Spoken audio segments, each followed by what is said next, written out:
Dream at Cascades is hosting its 27th annual Oktoberfest on Sunday, November 2nd at the Marriott AC Hotel at Cascades Park. Oktoberfest features German food, unlimited beer and wine samples, pretzels from Link Sausages and Beer, a silent auction, and entertainment. Tickets are $50 for general admission and $100 for VIP. Proceeds benefit Meals on Wheels and other services for seniors in Leon County. Elder Care Services has proudly served the community for over 55 years, helping seniors remain independently living in their own homes while reducing social isolation. So bring on your best polka and join us on Sunday, November 2nd from 3 to 6 p.m. at the Marriott AC Hotel at Cascades Park. For more information or to purchase Oktoberfest tickets, call Elder Care Services at 850-921-5554 or visit eldercarebigbend.org.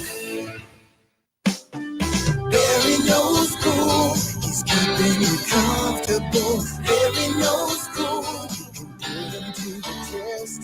Very no heating and air conditioning, keeping you comfortable.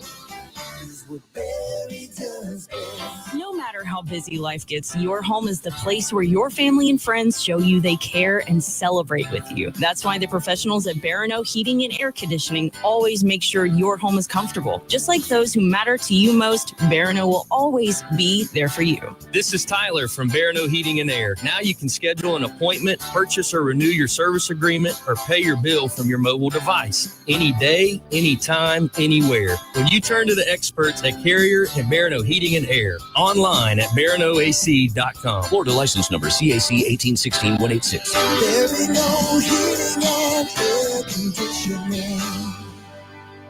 From the championship stage to coaching change and everything in between, Warchant.com remains your home for the best FSU football coverage in the business. Brutally honest columns and features, market-leading multimedia presence across video and podcast, the largest FSU fan community with a staff that combines for over 100 years of experience covering the Noles. When change comes, Warchant.com is your home for analysis from every angle. Warchant.com, your ultimate Seminole sports source. Sign up today. It's time for Seminole Headlines featuring Warchant.com's Jeff Cameron, managing editor Ira Schofel, and senior writer Corey Clark. Your weekly dose of all things FSU, pistols, and pies starts right now. Here's Jeff Cameron. The Seminole Headlines, 93.3 Real Talk Radio Warchant TV begins right now. There he is. There's Ira. There's Corey. Hello, boys. How the heck are you? What up? We made it. Yay, sausage! Right out the gates. Back to the pity sausage, guys. We're back to the pity sausage. Man, Losing streak sausage. I thought we'd get further along before that started. Man, no, I think out that the gates. That last Saturday night was some pity sausage. Because I don't even know. You know, it's funny. I was thinking about as we're reflecting on the losses. Well, every loss of them. Every loss is different. Up. Yeah. You know, that Virginia loss, you really didn't get a chance to let that marinate because it's on to Miami. The next loss happened so fast. Well, you didn't realize that there would be more to choose from. Like even after the Miami loss, I was still kicking around the Virginia loss. Now I got the weight of the Miami loss, and then I'm like processing that as we lose to Pitt. Yeah. So there's it's a jumbo. So it's a gumbo. It is. And Pitt led to the pity sausage. And if you want your register sausage, go to registermeats.com. That's the website. But if you're in this part of the country, I just bought some of the jalapeno cheddar. Okay. And listen, I've been married to Kim for over 25 years now. All right. And I love her. That's and good. I think she loves glad me. to hear. Yeah, that's good. Yeah. She doesn't like the jalapeno cheddar. Well, it might be time to look into something else. There's plenty of fish out there, man. And plenty of fish in the sea. And there's cheddar. a lot that like jalapeno. I was like, are you sure? Because I was recommending for dinner. I brought some home, brought the hot dog buns. I was like, this is going to be a great Let's night. do this, yeah. I don't really like the jalapeno cheddar. Well, did you say, I'm going to pretend you didn't say that? Yeah. I'll get here's some jalapeno cheddar for you. Jalapeno cheddar, we're good to go. Yeah, we're happy, right? Yeah, exactly. So do you think that, Ben, will he do some sort of special if they lose 4 straight that like to beat the band? I mean, I feel like, you want to get, it can't all be like, yes, exactly right. In odds, odds are they will win this game, but who knows? Who knows? Right. Who it's an care? ACC game. It's coin flip. I don't know. I don't know. It's a coin flip at this point. You lose ACC. I also don't like the fact that we're just airing grievances today. Yeah. I don't like the fact that Ben deprives everybody of a promo code just because this football team can't win a game. They don't win games, so you might as well do it in reverse. Although he's thinking, I can't do that. We lose so many ACC games in a row. I'll be broke. Yeah, I won't that's make a a good point. profit. Yeah. You know, I mean. Well, if you don't get the promo code, we'll see. There should be a promo code this week. There should be a promo code this week when they win at Stanford. And if they lose to Stanford, there should be a promo code with Norvell in it somewhere. It should have Norvell in there somewhere in the promo code. I'm not going to say what the verb is before or after. You shouldn't need a promo code, though, to get your registered sausage. Go to your local grocery store. If you're in the Southeast, it's ever-growing footprint. Soon it's going to be nationwide. But if you aren't in this part of the country, go to registermeats.com. That's the website, and have it delivered. It comes fresh, delicious, all the different varieties. Try the jalapeno cheddar and see how wrong Kim is. She's really wrong on that one. Yeah. All right. Well, here we are again, boys. Yeah. These conversations, well, we're good at them, and we've had a lot of practice. Way too much practice. We've had a lot of practice in how to. Not new territory. No, we've had a lot of practice in how to deal with this sort of thing. It's less than desirable. It's not ideal. It's very frustrating, and it quickly creates a level of despondency that I don't like. Because we're actually, we're hosts of a show. We've got to be engaging. We got to care. We can't drift off into the ether and with our thoughts and think about what should be, what ought to be, but what isn't. Back in the day, and I wasn't in Tallahassee when Bill McGrotha, the great Bill McGrotha, was writing for the Democrat. Truly a legend. Like his writing, if you go back and read his books of columns, he's like they held up. Good. A lot of times, old sports writing. Yeah.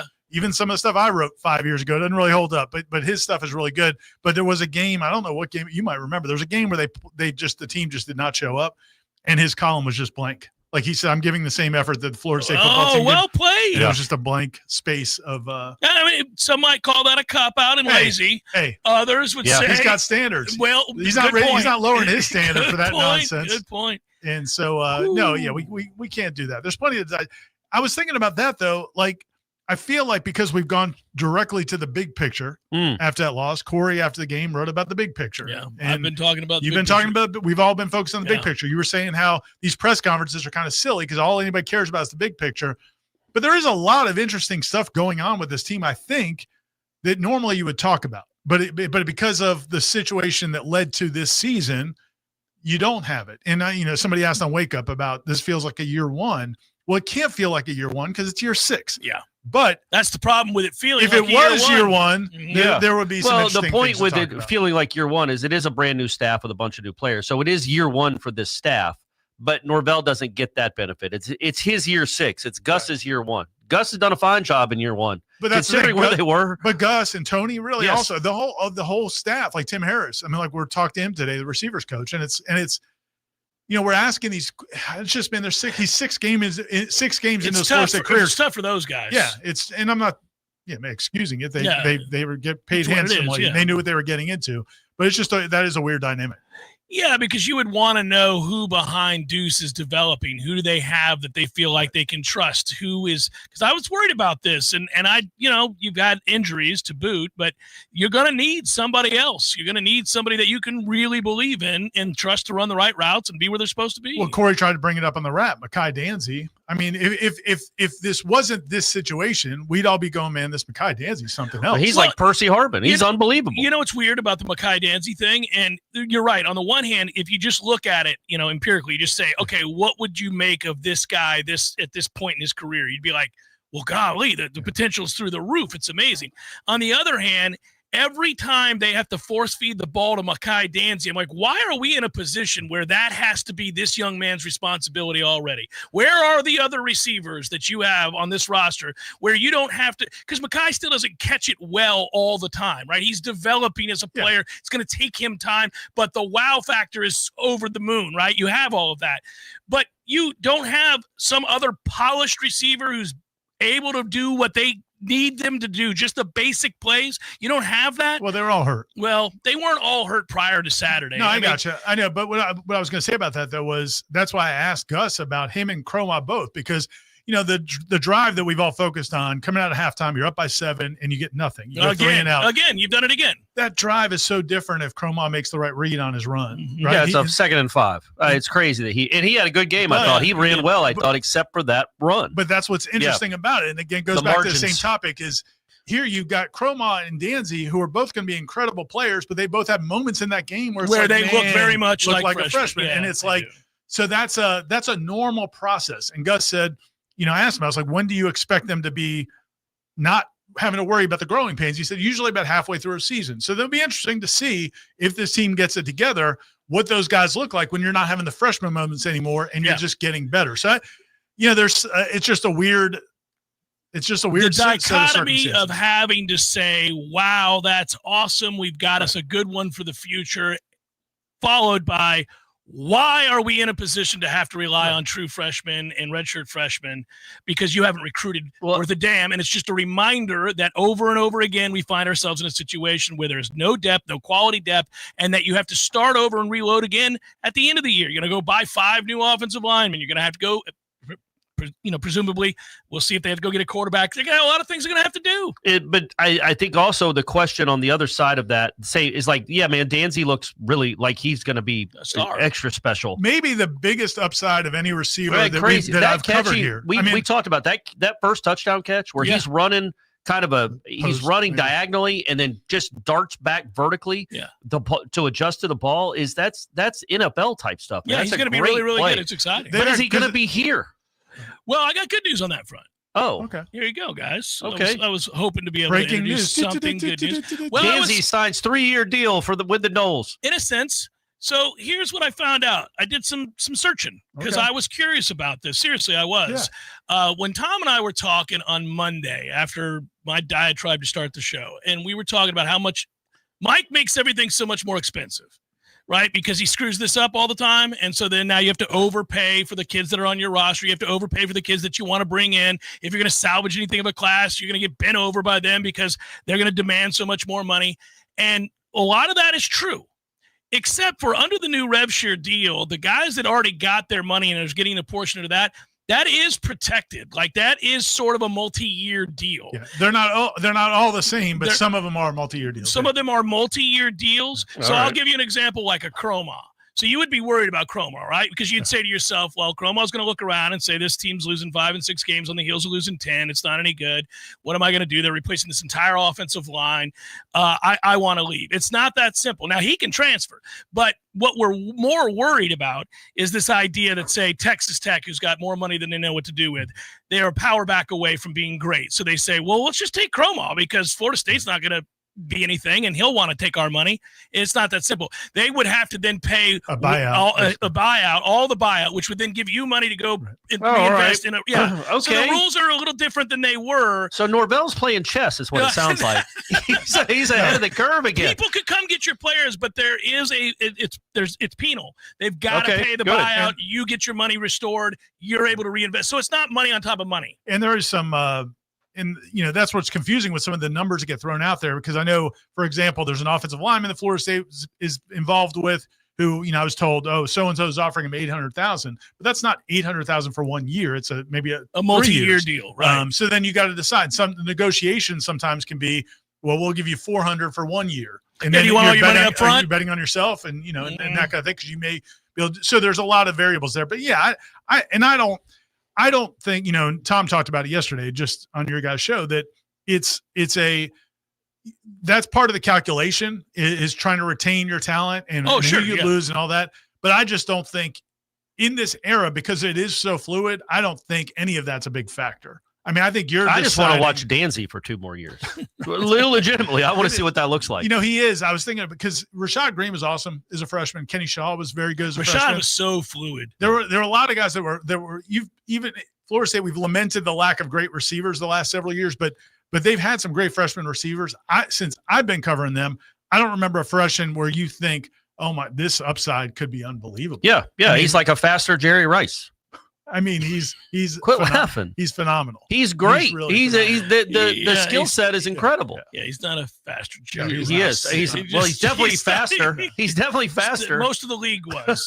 Stop comparing our up and coming receiver to Jerry Rice, please. But it is a famous Black Jerry. It is a famous Black Jerry. Maybe the most famous. The most famous Black Jerry. So what's hard about talking about Norvell right now, and I heard you and Tom talking about it a little bit, and I get it. People are done with him. They're done with him. It's 8 straight conference losses. It's ridiculous. It is absurd, Corey. Though. It's unbelievable. You can't say it out loud. It's unbelievable. And also, I wrote a story yesterday where they have the 3rd worst Power 4 record in the country the last year and a half.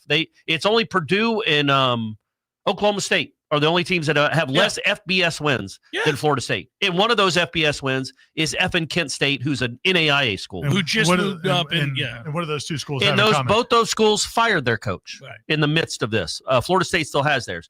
But we are in the middle of this.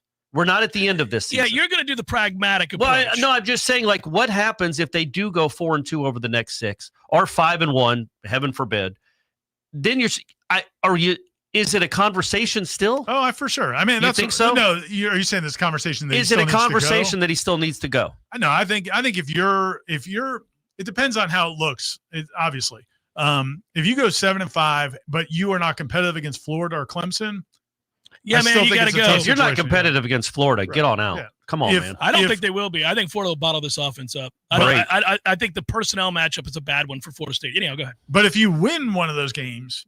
Yeah, man, I think everything, but the problem is, and the reason everybody was so done with him on Saturday night is you're like, well, we just saw that. How is it going to project over these next 6 games? How do you find a way to win those other games? I don't know. They're going to win those other 4 that you'd have to guarantee. And that was the problem that I had with the Miami game was that, and I wrote about it afterwards. It's like, it's not that they lost to Miami. There's no shame in that. When you get down 28-3, you can lose all these other games. Like, that's why we talked about he was probably coaching for his career last Saturday. We knew how big a game that was. He absolutely should have known how big a game that was. I was told that they all did, that the boosters did, that the big money people did. He certainly did. You can see it on his face. Yeah. He knows. It's one of those, what have you done? Look at you. What have you done? You know what you did. You left this all to hell. You've lost all the equity you ever had. Even the people who were, in my opinion, unrealistically in favor of keeping Mike were like, well, I'm off of you now, brother. I can't help you. There were people who I would get in arguments with that are dear friends of mine. Like, we would text each other and stuff, and they'd be like, "Oh, you're too hasty and all this and that." Too hasty? Shoot, he's lost 8 straight ACC. How long has he been doing this? Yeah. So anyhow, like, we would get in those debates. Right. Those people were the ones texting me on Saturday night, like, "Hey, man, I'm sorry, I can't do it." I made the case as we sat here last week that I didn't like the idea that people were dragging up last season. And it's like, man, but then you lose to Virginia and Pitt, and you lose. There's just no benefit of the doubt. Well, why does it have to be so bipolar, man? There are programs out there that are just pretty good. This is making Auburn look like a stable program. Right. When you do what he's done the last 3 or 4 years, this is absurd. 6 3-game losing streaks in 5 years. With a 19-game winning streak back there in the middle is almost impossible to pull off, and he's done it. And it's like, oh, man, we're happy they beat Alabama. Oh, you just lost to Virginia and Pitt. And then they're posing for photos in your end zone. Like, Florida State fans, I mean, obviously you don't want a bad team. You don't want a consistently bad team. But give them some consistently pretty good. That's not asking too much. No, it's not. But I think the problem with this season as we move forward is it could end up being pretty good. They are in the midst of a 3-game losing streak. If they get out of this streak because they play 2 what should be easier games coming up, I said should be, you're 5-3 going to Clemson, and Clemson ain't great, and maybe you have some belief, and maybe somehow you miracle a win against that average-ass Clemson team, and then all of a sudden, has he retained his job? Well, he would retain his job. To what end? Oh, okay, so that's a very different discussion. That's a different discussion. I believe, as we sit here today, Florida State's ability to be an elite program is not going to happen under Mike Norvell. I don't believe so. Everything else is immaterial, in my opinion. Like, we're done.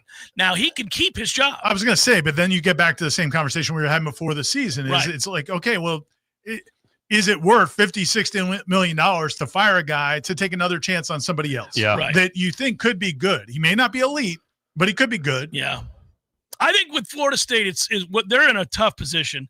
Because every one of their actions over the last 40 years tells you that they care about being elite. Like, the money they've poured in, that they've sunk in to their football program, their football coaches, their football facilities, what they require of the alumni, the boosters, the fans, the community. It's all football, football, football. We want to be – look what we just did with the stadium and the indoor practice facility and the football-only facility and all of the commitments that they require. The Loge boxes. All that stuff, right? You're telling me it's like we saw that Georgia made a decision. Georgia decided that winning 10 games and occasionally competing for an SEC title and having a nice man as a head coach, a wonderfully nice man, that was not their goal. They're like, that's great, Mark. You're a great guy. Nobody's going to deny that. We're a pretty good football program, but we want to be Alabama. We want to be Alabama, and then we want to be better than Alabama, and we're not going to get there with you, Mark. So this is what we're going to do. We're going to turn our head. We're going to hold our noses. We're going to change laws. We're going to ignore crimes. People are going to run over kids in the community every day for the benefit of a football program. And it is outrageous what happens with that program. It's unbelievable. That's what they decided to do. But I believe Florida State wants that as well. And well, go get Kirby. Well, the era has shifted on them in the midst of all of this. Like, you don't have the guarantee of that guy that you're going to bring in that's going to make it all better. So you're stuck. Like, you're a middling program, not to be taken all that seriously. This guy doesn't recruit. He doesn't insist on his coaches recruiting. And you're going to just be at best 8-4, 9-3 most years, kind of a contender, maybe every once in a while. Unless the portal saves you. If the portal saves you, even the portal's changed dramatically, where the kinds of guys you brought in before are really not that available anymore. Well, you got Deuce, but then it's like, well, yeah, but you got the son of one of your players. Yes, would Deuce have come here if Dominic Robinson went to USC in 2001? It's a tough position to be in because you're stuck in limbo, and that I think we all would agree. Like, you can deal with the bad if there's a plan that you can put in place to overcome it, and you certainly, like, we all love the good. But when you're stuck in between, where you can't say definitively, like, this is the pits of the world, and this guy's going to make it not. This guy's going to make it great. If you don't have that, then you have to proceed with great caution, and you don't know. You almost like that's why paralysis. 8-4. You're like, I don't know what to do. Do we have somebody who is guaranteed? Who's guaranteed to do better than that? 8-4. No, and that's why coming into the year, I mean, that's why I felt like if you go 8-4, he's fine. You go 7-5, it's a little dicey.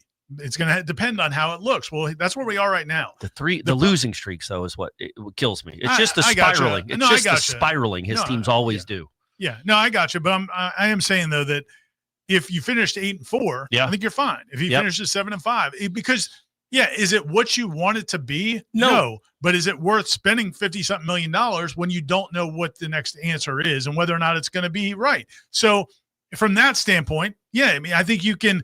There are programs all around the country, there are businesses all around the country that don't fire everybody that they don't think is a superstar, right? And that are sure, no doubt home run hire.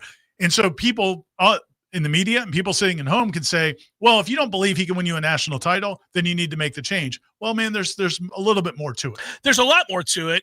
Although I would say if you've made somebody your CFO or CEO and he's failing you, you're going to fire him. Well, you may not fire all the other employees. Those guys don't have $60 million buyouts. Yeah, I mean, but that's where if you're aspiring to this other thing, and I believe they are, but the problem is it is a much more complicated set of circumstances, because the next question becomes, well, do you want this AD to make the next hire? You want that guy to make the hire, or are we firing him too? Because that's in the conversation. There's a lot of stuff, and we all know the behind the scenes machinations of that, like how that works. There's a lot of people who would like to see a change there too.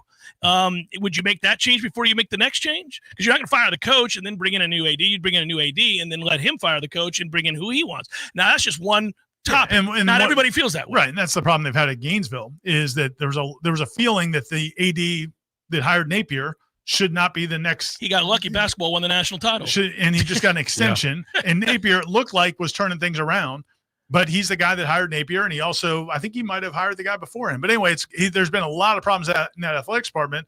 So if you fire Napier, who makes that hire? And they have an interim president as well, which doesn't make the job as attractive. That was something that I brought up last night. I don't know what you think about it, but we talked about it yesterday on Jeff's show. Lengthy segment. Oh, me, Corey. You would have been like, oh yeah, throwback to yesteryear. Okay, like 2004 throwback. It's a meaty segment. Because Jeff and Tom brought up the fact that the schedule next year is daunting. Brutal. Yes. It's brutal. To say the least. It's not a great schedule. Yeah. Does that affect how interested people are in this job? I think it might be. Oh. Or does it affect the way you think about, like, hey, let Mike wear that ass kicking, and then you fire him and you bring in the new guy who's set up for better success? I am of the opinion, if you know, like, I think Florida made a mistake. I think Florida made a mistake with Muschamp when they brought him back, when they knew he was going to be fired as soon as they lost a few games. I think they made a mistake with Napier. I think if you bring Norvell back just to fire him in the middle of next season. Well, no, you wait till the end of the season. But the end of next season, that's foolish. You're not accomplishing anything. Get ahead of it. I don't think Florida State, even with a daunting schedule, is like, what'd you expect me to do? It's my brand new it's my first year I got to play Alabama, Notre Dame. You lose the luster and the new car smell when you bring in a guy in next year. But it's like, it ain't like 2027 is going to be, you get to play Georgia.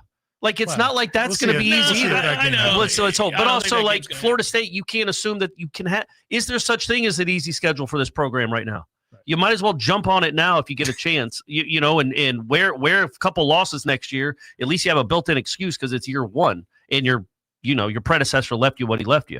Or they're about to rip off 7 wins in a row, boys. And we're not having this conversation. And they're going to be 10-3, just like Norvell. 2022. He's going to be doing a keg stand. I mean, it's going to be out of control.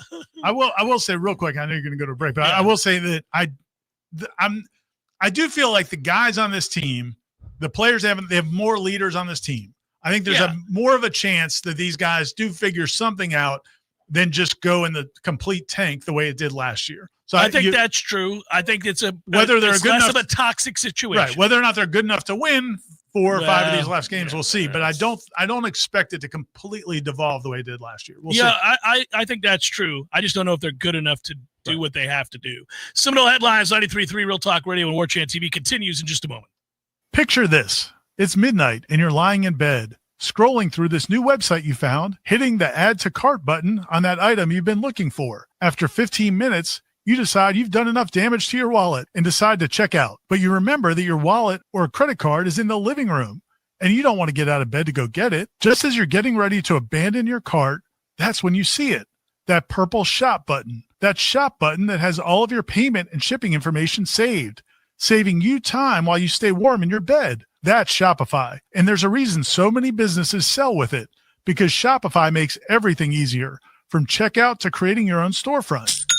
Shopify is the commerce platform behind 10% of all e-commerce in the U.S., from household names like Mattel and Seminole Headlines to brands just getting started. Shopify gives you that leg up from day one with hundreds of beautiful, ready-to-go templates to express your brand style and forget about all the code. Tackle all those important tasks in one place, from inventory to payments to analytics and more. Spread your brand's word with built-in marketing and email tools to find and keep new customers. And did I mention that iconic purple Shop Pay button that's used by millions of businesses around the world? It's why Shopify has the best converting checkout on the planet. Your customers already love it. If you want to see less carts being abandoned, it's time for you to head over to Shopify. Sign up for your $1 per month trial and start selling today at shopify.com/warchant. Go to shopify.com/warchant. Shopify.com/warchant. 2025 Nissan midsize SUVs have 0% interest for 60 months and up to $5,000 cash back. Kraft Nissan in Tallahassee. Go custom with your window coverings with help from Budget Blinds of Tallahassee. Budget Blinds brings their showroom to your home with dozens of color and pattern choices. Just tell them what you love and they'll make it happen. From designing custom draperies and Roman shades to color matching your blinds and shutters. I'm Gary, the local owner of Budget Blinds Tallahassee, where you get beautiful style and expert service for any budget. Call 668-4835 for a free consultation online at budgetblinds.com/Tallahassee. Injured? Call Basic Brooks and come back stronger. Offices, Tallahassee. Tired of spending money on bug spray and inhaling all those fumes every time you want to go outside? Treat your yard so you can stop spraying your kids. Paul's Termite and Pest Control has a solution to this persistent problem. Paul's has a program which seeks the grounds, flower bed, and shrubs. Paul's controls pesky mosquitoes year-round, which means you can take back control of your yard. Not only are mosquitoes a physical irritation, they also pose a potential health risk to people and pets.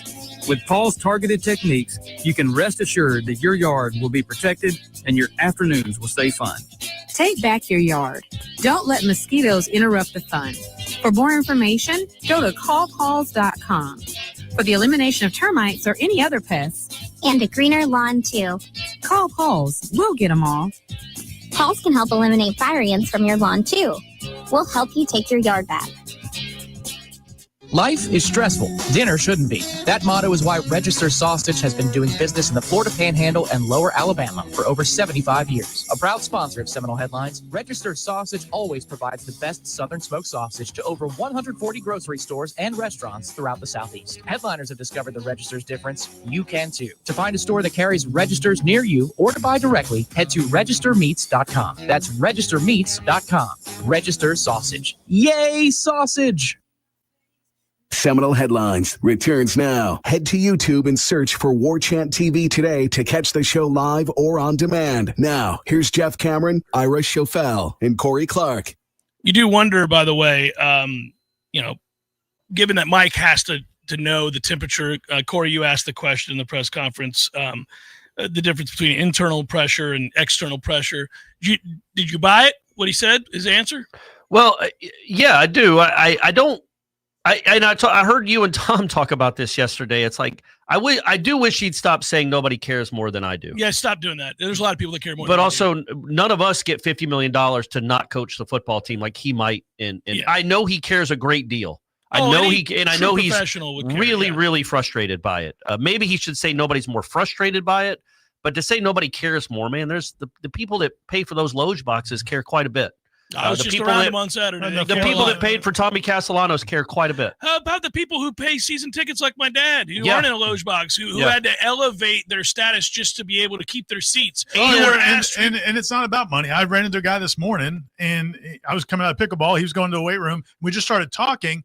And as the conversation went on, did y'all go to the sauna? No, not this time. Oh, okay. I'm telling you, missing out. That's a good conversation there. But like, we're just talking in the parking lot, and everything's fine. And then the more he starts talking, the more he's like, I just have to stop. I said, go work out, man. Yeah. Now you're motivated. Because it's been a part of, like, speaking for Jeff and I, it's been a part of my life since I was 7 years old. Yeah. It's been a part of your life probably the same amount. Yeah, and I do care a lot. Yeah. I care a lot, and I care a lot now because it's also my livelihood. But there's a lot of people that have grown up with Florida State football and are embarrassed by the current state of it. It's a huge part of their lives. It's a huge it brings people a lot of great joy, and obviously the last year and a half, quite a bit of anguish. It brings them some perspective. Yes, right. I'll say I think he's very aware of that. Right. I do think he understands that there are people who are like my dad or like Corey's dad was, or Corey and myself, or and I get texts from people that live all over the country that went to Florida State. Either at the same time that I did or just after, and they text me and they're all just enraged, and they know that it's almost irrational when they text some of the things they text because they're losing it. They're like, what in the effing hell? And I think to myself, imagine being like a Nebraska fan. And you were the most dominant program in the sport for a stretch. You are a legendary program, and you've been obsolete for 20 plus years. And people are so fearful that could happen to their program, and in this case, Florida State. Now, I don't think it's going to happen to Florida State for a lot of reasons, but hey, man, you've had a losing season, 5 of the last 10 years? You started 0-3 in the ACC this year. You've lost 8 straight ACC games. You lost 9 of 10 ACC games. You do feel powerless. You don't feel like you can do it. And then when you hear the coach say something like that, it pisses you off to no end. Yeah. And that's why you should stop saying that. Because I'm telling you, I do think he's a likable person. Oh, I think he's a bad person. And I think he's a genuine, as much as a college football head coach can be. They're all weirdos. I think he's one of the most normal of the weirdos. And I think he's a genuine person that truly, truly cares about his lot in life and his lot with this program's lot in life. I think it matters to him. It matters to him. You talked about, but he cares that the fans are disappointed and upset. It matters to him. And it doesn't for a lot of coaches. Sure. It certainly does. But at the end of the day, it doesn't. I mean, if you keep losing, you can care on the beach. But I think anybody who has a discipline and a work ethic and cares about what they produce would be very upset. And he is upset with the fact that he's failing. He is failing here currently, and he's right up against it now. I mean, his seat is hot. He's not necessarily going to be fired, tomorrow. You have to run and lose to Stanford. There's probably no coming back. I literally don't think. I think. I mean, there's he might be on the plane. He might be on the plane back, but I don't think he'd be the coach Monday practice. Well, I just don't think he would. So that's a topic of conversation because somebody asked me that yesterday. Speaking of which, walking in and out of place, I was going on our old friends at Horizons. I was walking to Horizons to eat with my wife. We were sitting outside watching the sunset. It was a glorious night. And were Mike and Carrie there? They were not. Clark works there now, so he's there all the time. So, right. But yeah, he how about came some out, nepotism? Yeah, let's see a case of nepotism. Good grief! His last name was Smith. Well, if it was Smith, he would be working. Yeah, he would be working. But so yeah, long story short, this guy asked me the same question. He's like, "Hey man, out of curiosity, I know you're done with him, Jeff, but would they be done with him if he loses on Saturday to Stanford?"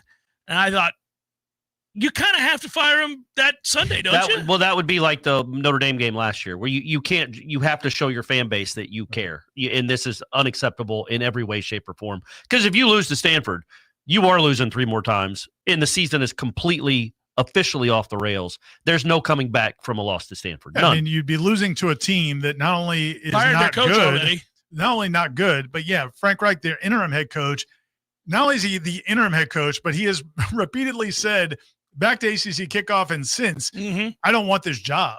Like I'm not trying to earn a permanent job. Yeah. Like, cause people keep asking him, he's like, no, I am not. I did Andrew Luck a favor. I love him. I'm trying to help him out. I am not going to, if I coach anywhere in the future, it's going to be in the NFL. It's not going to be here.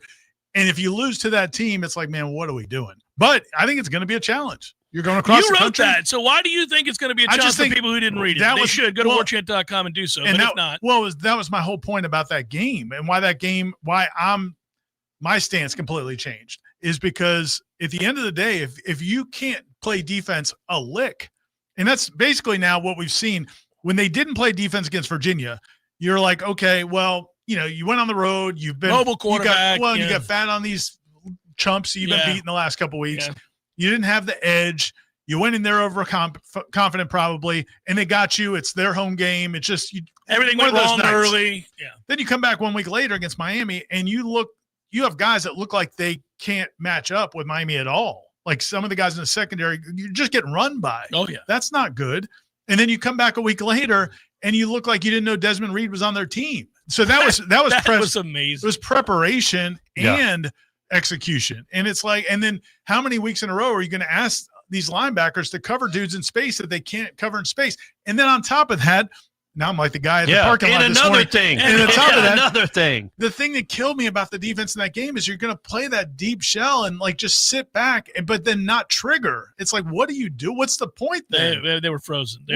What's the point of playing that scheme? And then another one and another thing. I guess the other part of it is, and I think this is why a lot of fans are done, is because they're not even looking like a likable team right now. Like you're seeing dumb penalties. You're seeing the ridiculous celebrations after every play, no matter the circumstances. Like when a play is over, the first thing anybody wants to do is go like take a picture in the end zone or whatever. And it's like all that stuff's fine if you're good, but when you're not good, man, it drives people crazy. So that's like all of that does not portend to me a team that's going to go on the road and play really well. And it's frustrating because you saw a team who didn't do any of those things against Alabama. Oh, yeah. They triggered. They hit. They played with confidence and ferocity. They weren't overly look at me. It was about the next play. It was celebrating with each other the accomplishments after each stop.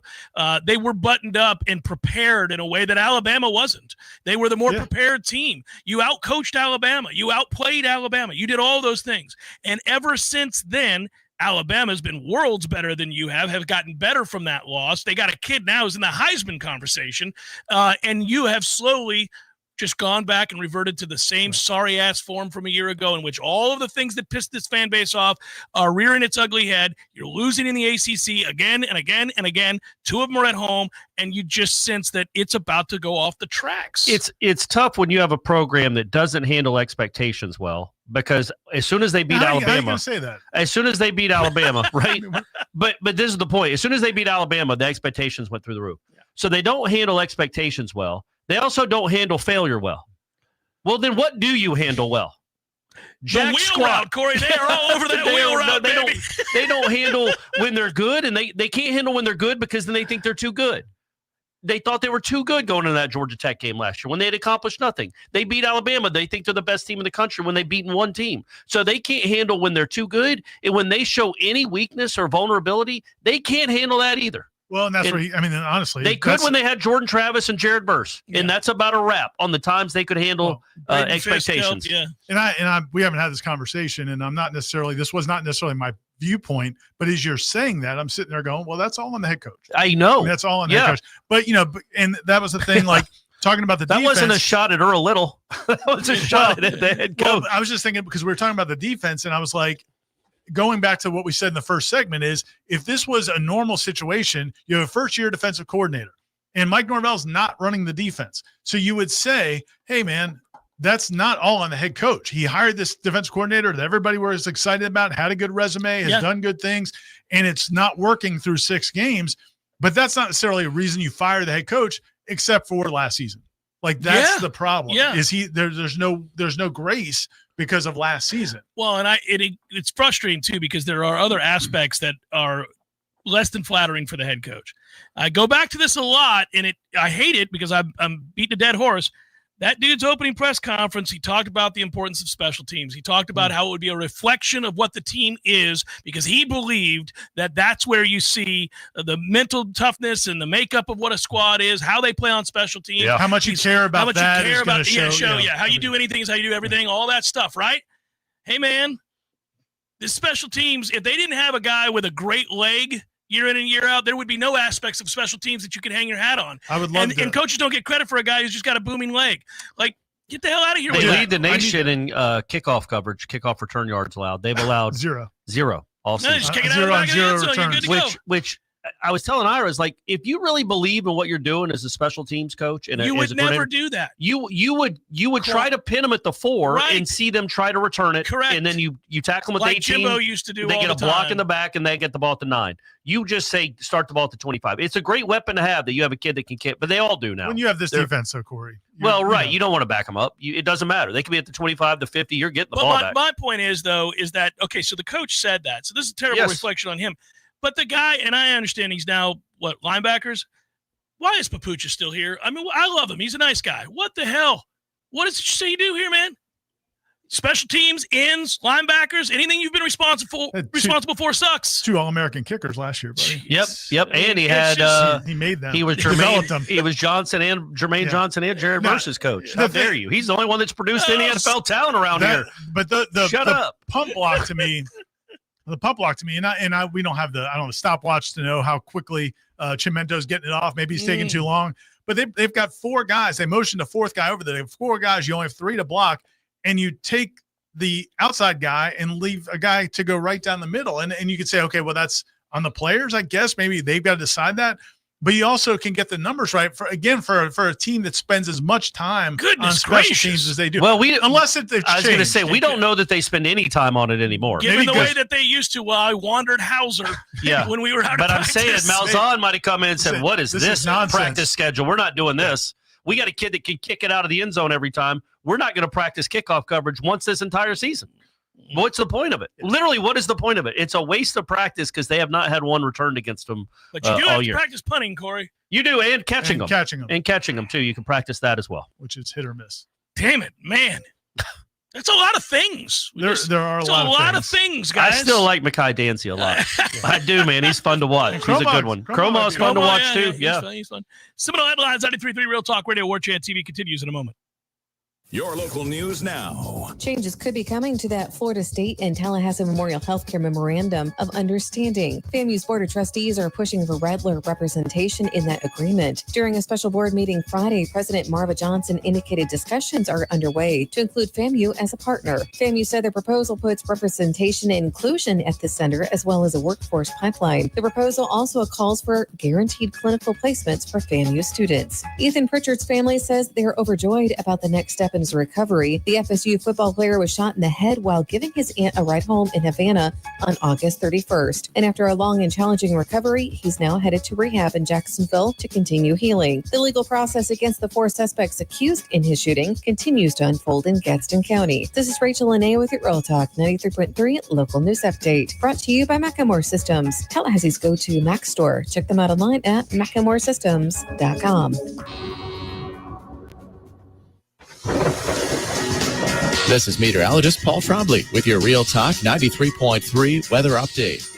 Bright sunshine expected this afternoon with daytime highs approaching 86. Northeast winds 5 to 10 miles per hour. Clear skies again tonight, lows around 61. Clear skies tomorrow, high of 84. Bright sunshine Thursday with a high of 85. 83 Friday. This report is brought to you by the Lawn Johns. For all your landscaping and lawn care needs, visit thelawnjohns.com. Right now, it's 83 degrees. Some men follow the crowd. Others take the long way, the wayward way. At thewaywardgent.com, we've curated the gear, gadgets, and grit every respectable man needs, from the fairway to the fire pit. We've identified the top-rated Amazon finds, so you don't have to. No fluff, just the good stuff. Visit thewaywardgent.com for the man who's not afraid to live a little off course. Thewaywardgent.com. If you're looking for the perfect date night spot, treat your special someone to a cozy courtyard dinner at Café de Martín, Tallahassee's hidden gem for authentic Peruvian cuisine. Share a bottle of wine, dive into our sizzling lomo saltado to savory handmade empanadas or our famous chupe de camarones, and fall in love with the flavors of Peru. Visit Café de Martín, where every dish tells a love story. Online at cafedemartin.com. Life is stressful. Dinner shouldn't be. That motto is why Register Sausage has been doing business in the Florida Panhandle and Lower Alabama for over 75 years. A proud sponsor of Seminole Headlines, Register Sausage always provides the best Southern smoked sausage to over 140 grocery stores and restaurants throughout the Southeast. Headliners have discovered the Register's difference. You can too. To find a store that carries Registers near you or to buy directly, head to registermeats.com. That's registermeats.com. Register Sausage. Yay, sausage! Seminole Headlines returns now. Head to YouTube and search for Warchant TV today to catch the show live or on demand. Now, here's Jeff Cameron, Ira Schofel, and Corey Clark. All right, we do have some contributions that we got to get to. Fine folks weighing in and divvying up some cash to do it. David Bardstown writes, if we don't care that Norvell's a good person, then we should go ahead and get Urban Meyer, ? Asking on behalf of Weinberg Sty. So is that the kid he kicked? Yeah. Or the kicker here? He's talking about the kicker at Jacksonville. Yeah, he's talking about the kicker at Jacksonville. Yeah, it's I mean, it does matter. I mean, he's already gotten the benefit of that doubt, though. Yeah, he's gotten the grace he's going to get for being a good guy, because everybody does want to see him succeed. That's why Florida State did all the things they did in bringing in Gus and Tony and the staff and trying to kind of get things turned around. And if it doesn't happen, it doesn't happen. Yeah, just because you want Mike gone doesn't mean you want to bring in Satan. So you can say, look, well, there's probably somebody in between we can find that will get some wins and not have to bring in Urban Meyer, who's a dreadful human being. I think I would literally stop. You'd probably stop coming. Stop doing this. It's not happening. Yeah. Cody writes, if Jimbo was willing to come back for a heavily discounted rate so he can jump back into a top tier program, would FSU do it? No. I wouldn't mind it if they did, to be honest. That's right. That's what Cody said. Cody said, yeah. No, that's not what Jeff is saying. That's definitely not what Jeff is saying. What if he guaranteed that he would keep Gus or go get an offensive coordinator you liked, and he would completely be hands off, not with the offense? See, I don't get. I heard you saying this on Wake Up last week too. It's like you also are not paying attention to like his recruiting the last few years. Like, he had a good run. Those 2 or 3 years was great, but he also had some awful evaluations. Well, they all do, but I mean, he loaded A&M with NFL flipping talent, and he loaded Florida State with NFL talent. Nick Saban said he bought it all. Well, for $3 million, can you imagine? Like, he was upset that Nick Saban said he spent $3 million on that recruiting class. Like, man, that is for one player now. Wasn't it sliced bread that said that? That's unbelievable. Yeah. But I just think it's why I would be very, very intrigued with Franklin. I want guys that bring players, that identify stars, not just good college players, but NFL stars. Jimbo had a history of that. His offense was so bad, he was fired at Texas A&M. And look how much better A&M is now that he left. That's not a ringing endorsement of bringing in Jimbo Fisher. You know what I'm saying? Like, that program is now better after he left. But he did load it with really good players. And his offense is just dreadful. And it has been dreadful for a decade. And interpersonal skills were a challenge. Who cares? Who cares? It matters. If you get players here, I don't care about your interpersonal skills. They at least played tough most of the time. His Texas A&M teams were tough. They just were horrible on offense because of him. And if he could have an ego, or if he could get rid of an ego enough. He thinks Gus's offense is ridiculous. He well, hates those offenses. Does he still? But that defies belief now that he would still think that after what he did. I would be in favor of him going in and getting different. I don't love Gus's offense. Sure. But I'm saying Jimbo's offense was ridiculous. No. This is a preposterous conversation. We're not bringing in Jimbo Fisher. What about Franklin? What about Franklin? Yeah, I'm not with you on that one. You guys are crazy. I'm not with you at all on that one. They won 2 playoff games last year. They won 34 games in 3 years. And he had 33 draft picks in 5 years. Imagine what he must be to work with that now he got fired 10 months later. Don't care. Get him a quarterback. My man's 5-time national champ. Is he the first? I think I read that right. Is he the first coach to helm a team that lost as a 20-point favorite in back-to-back weeks since like 1947? Maybe ever. Oh, yeah, you're right. It was. Like 1947. Hey, man, imagine having a team that was a 20-point favorite in back-to-back weeks. Yeah. No, you got to do something there. He does a real good job of beating everybody who's not any good. Well, look, they said the same thing about Bobby Bowden until they didn't. He couldn't win the big game until he couldn't. There a minute, man. Come on now. It's 11 years. It's 11 years, He has had 6 10-win seasons, and I don't see how you could say he can't win the big game when he won 2 playoff games. No. He recruited Abdul Carter, and he recruited Saquon Barkley. And with Micah all Parsons. of that talent, he can never beat Michigan and Ohio State. He's 1-14 against them, right? He also no, that can't be true. He's won once against those 2 teams. Michigan hasn't even been good correct, Corey. Correct. No way he's 1-14. Correct. Yes, no way. Correct. I think he's 1-14 against like top 5 teams or something. Or top 10 teams, whatever. Yeah, it might it's not be. Michigan. But his overall, he's 4-24 against the best. Yeah, it's best not great. in that league. It's terrible. It's not great. It's terrible. Get him some Florida athletes and see what he looks like. No, man. Right? He's had plenty of talent. They have NFL players on that roster. Also, I know. Wouldn't that be nice? To Ira's point, though, apparently he is not a great dude. Well, maybe he learned a lesson. Maybe he learned a lesson. He come here a little bit humbled, just like Jimbo would be a little bit humbled. Like humble. Legitimately, those 2 guys.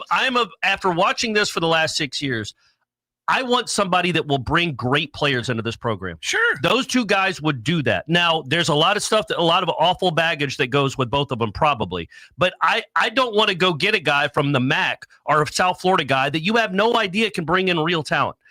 Because we just lived that life. I want a guy that can go and recruit and develop and evaluate guys that will be playing on Sundays. But it's like you ignore some of the I don't ignore it. I just put up with it. Well, no, I'm saying, but like you ignore that Jimbo signed all those guys that played in 2016, 2017, 2018, and 2019. Like those were all the guys. I'm not ignoring signed. it. He completely took a dip here, but then he went to A&M and they loaded up. They were doing NIL before anybody else. God bless him. Yeah, but he's ahead of the curve. He had every resource known to mankind, and they failed miserably outside the COVID year. I would not want to. I don't think it's a good idea to bring in Jimbo Fisher. Probably not a good idea to bring in James Franklin. But I don't want to go. The point you're making is about recruiting. You got to go get It's why guys. this guy's going to get fired. But there are other people that can recruit. Yeah. I mean, and it's also changing. But this is what's hard about hiring coaches, and this is where. You asked the question earlier, like, how do you feel about the people making these decisions? Yes. So if you fire somebody, who's going to make the hire? The problem is the coaches, the people that hiring the coaches don't know the position. Like they don't, that's the problem with this industry. And then why they get held hostage and why they don't want to ever lose a coach. Because if they got somebody that's pretty good, they don't want to lose them because they don't want to take any chances. Jimbo Fisher, athletic director. God. No, but hold on. Athletic director, he would make a good hire. Well, hold on a second. Here's where you're not too far off base here. But not the GM idea. The GM. Oh, sorry. So this sport is going more and more towards being the NFL. It is absolutely imperative that you bring in an NFL-style GM who could act as AD, I suppose, if all your eggs are going to be in the basket of football, which they are here. And that guy decides to, it's a little bit of a different role than an NFL GM, and that you have more power in the sense that you're not answering to a coach at all. You're going to say, I'm hiring the coach, and I'm also assessing the recruiting, everything we're doing here. I'm in charge of so you bring in Martin Mayhew. There's a good example. Right. A guy who's done it, right? He's had to evaluate, had to draft, put together, and figure out how to divvy up the money on the roster, where we're spending. And wanted to be the AD here, but they hired Randy Spett. Right. So, okay. Right. So anyhow, that could happen, right? You bring in a guy like that, and then you say to him, all right, let's set up the operation to operate at peak efficiency like an NFL operation. You're in charge. Who are the guys you're bringing in, and what are we doing? How are we allocating our money, salary cap wise? We can stop spending 40% of what we have on tight ends. and maybe look a little elsewhere on the roster. Yeah. You know, and like that kind of stuff. Well, look, as Ira wrote, it is becoming an NFL model, and the coaching salaries are outrageous. It makes no sense. It makes no sense in this world. Shorter deals, less money. Yeah, man, and less buyout money. It just makes no sense. Like there's no NFL. Like I pointed out to you, right now it would be like Andy Reid making $130 million a year because he's paid twice as much as his quarterback. That just doesn't make sense. Right. The players win games. The players make the money. But it's been so backwards in the sport for so long that hopefully there'll be a course correction. And I also think GMs, like the difference is, can the GM fire a coach in college? Could the college GM fire the head coach? Well, in the NFL, they can. Well, it'll be interesting to see how it plays out because like right now you have some of these mixed marriages. Like at Cal, they had a head coach. They brought in Ron Rivera as the GM. Right. And when we were at ACC kickoff, people were asking Wilcox, the coach, who we about like Rivera. And he's like, well, I still run the football program. And I'm like, sure? Why's Ron Rivera here at ACC kickoff? Yeah. And so he did this in the league, but But when you see these changes, I think it'll be a clean cut. And man, I think that's the way to go. I really think that's the way to go because the problem.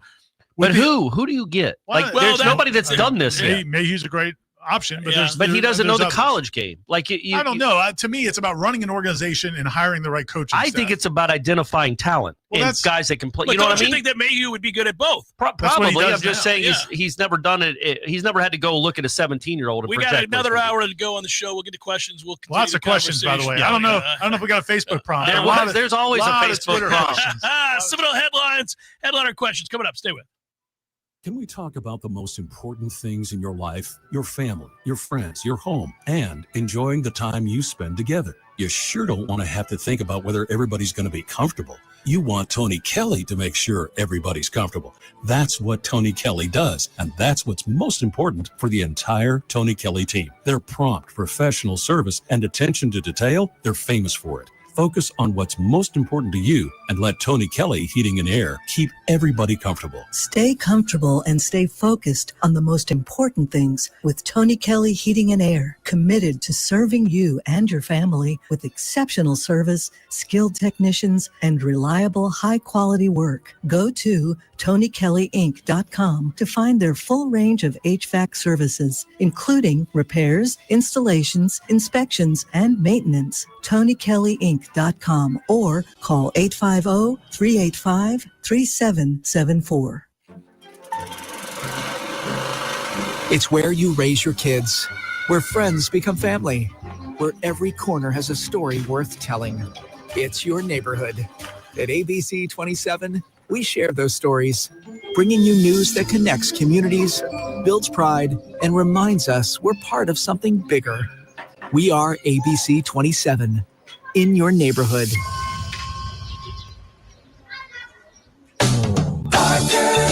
Services, comfort's just a call away. 222-7722. AC and electric is what we do. Service, repairs, and installation too. 222-7722. Parker Services, comfort's just a call away. Is your home ready for anything? At Parker Services AC and Electrical, we do more than just keep you cool. We keep your whole home running smoothly. From AC maintenance and duct cleanings to whole home generator installations, we've got everything you need for comfort and reliability. Join our Peak Performance membership to keep your HVAC system in top shape and catch issues before they turn into costly repairs. And with a reliable generator, you'll never be left in the dark again. Call Parker Services today, where comfort is just a call away. Parker Services, comfort's just a call away. Florida license number CMC 050334 and EC 1301240. Many orthodontists in Tallahassee can straighten a smile, but at Birch Orthodontics, they're dedicated to providing the finest care possible. The experienced and friendly staff is trained in all of the latest techniques. So whether you need standard treatment like braces or Invisalign, or you have a more complicated case requiring extra attention, Birch Orthodontics is here for you. Set up your free consultation today by visiting birchorthodontics.com, BURCH orthodontics.com, or call 850-877-1692. At Birch Orthodontics, they create beautiful smiles that last a This is Real Talk 93.3. You're listening to Seminole Headlines with Ira, Corey, and Jeff. Stay tuned for more headlines coming up next. Your sports action update on Real Talk 93.3 with all the latest odds from Vegas.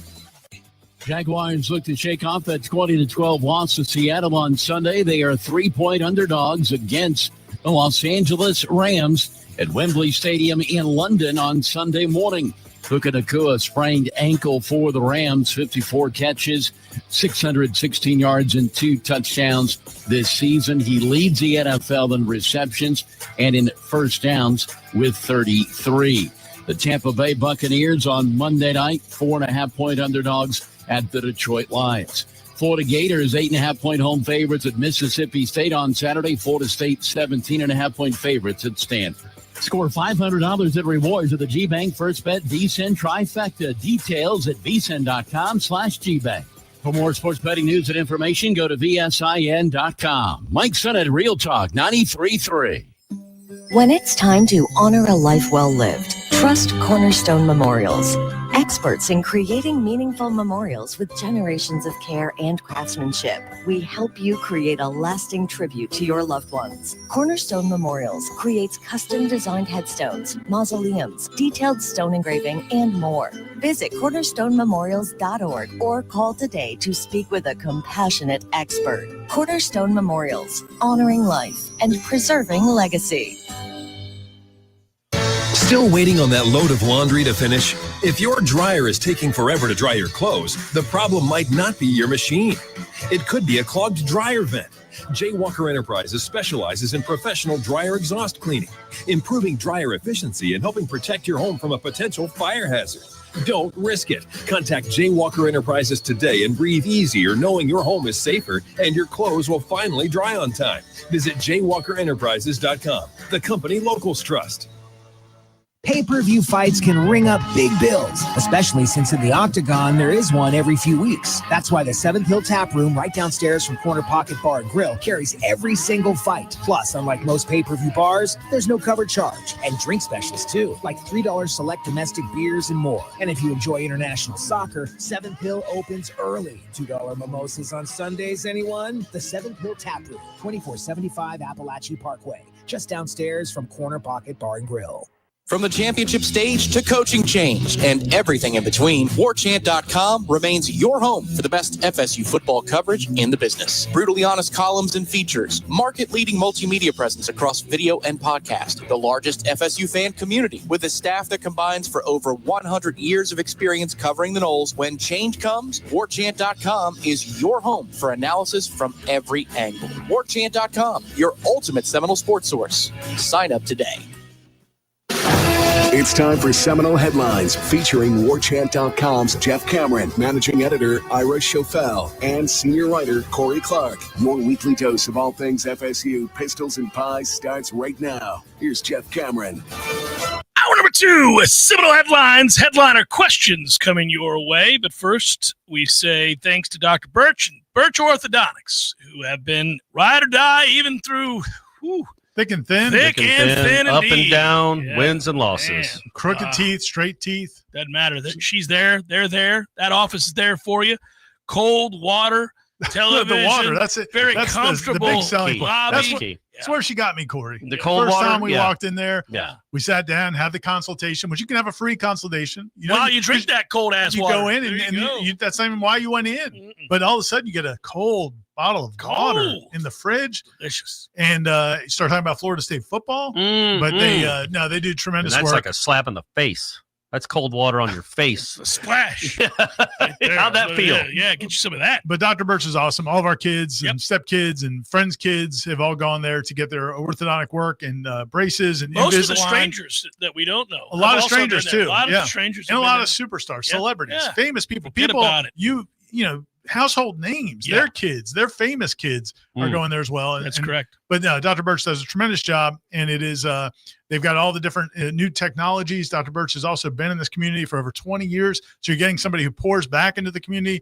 I always get stories from teachers in town who say that Dr. Birch's office sent over lunch to the teachers, and they sponsor different awards, and they do so many things to give back, which is awesome, and great customer service as well. So if you have any orthodontic needs, or you think you might be a difficult case, you just want some information, some guidance, that's good. go to birchorthodontics.com. That's the website, and get your free consultation. I'm going to rapid fire the contributions that I didn't get to last hour before we start the headliner questions in earnest, meaning Twitter and Facebook. Here we go. Never Again said, here's my donation. Use it towards food, drink, and a buyout or Halloween.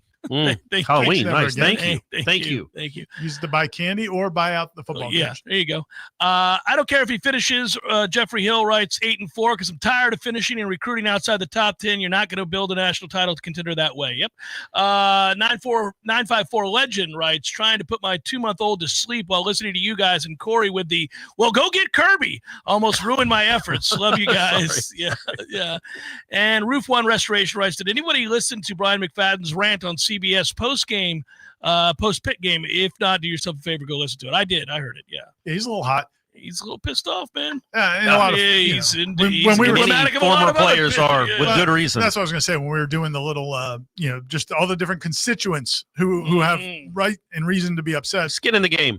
The former players, obviously, have a whole bunch of it. Are big ones. Yes. And again, I go back to the conversation I had with a very prominent former player during the summer, and I made the comment about, it's weird how the fan base is turned on him. He's like, yeah, man, they went 2-10. Yeah. And this is a person that likes Mike Norvell. Yeah. But he's like, man, and I would, and if I could give Jordan Travis any piece of advice, just stay off social media. I get what he's doing. He's trying to protect his guy. And it's commendable. It truly is. Yeah, but it's not going to work for him. It doesn't work out well, and it kind of makes the Florida State fans maybe start to resent you, and they shouldn't, because Jordan Travis was so big for this program and was so good for this program, and they love him. But don't die on that hill. Like you're a Florida State Seminole before you're a Mike Norvell football player. Well, what's interesting is the from a player's perspective, the way they're coached their whole life is like Mickey Andrews used to say, if you got held, it's a personal problem. Yeah, it's a you problem. Or if you're hurt, you got to play through it. Or, there's the mindset of, we don't want to hear excuses. We deal in results. That is the part of the fabric of elite athletes, certainly college football players. So when they see these results, you see an Antonio Cromartie get on Twitter. You see Brian McFadden's rant. You see these guys who feel like they understood that things had to be upheld. And then when it's not happening, they don't care. They don't care that the quarterback got hurt on the first play. They don't care that the receiving core is down. They don't care that it's the first year for this defensive coordinator. They don't care. They just want this team to be good because they believe it should be good. You've certainly probably heard David Sampson interviewed many times, down South Florida. One thing he talked about as president of operations with the Marlins was that he was like, look, man, over the years, it took a lot for me to understand this, but people didn't care that we were hamstrung by certain salary issues.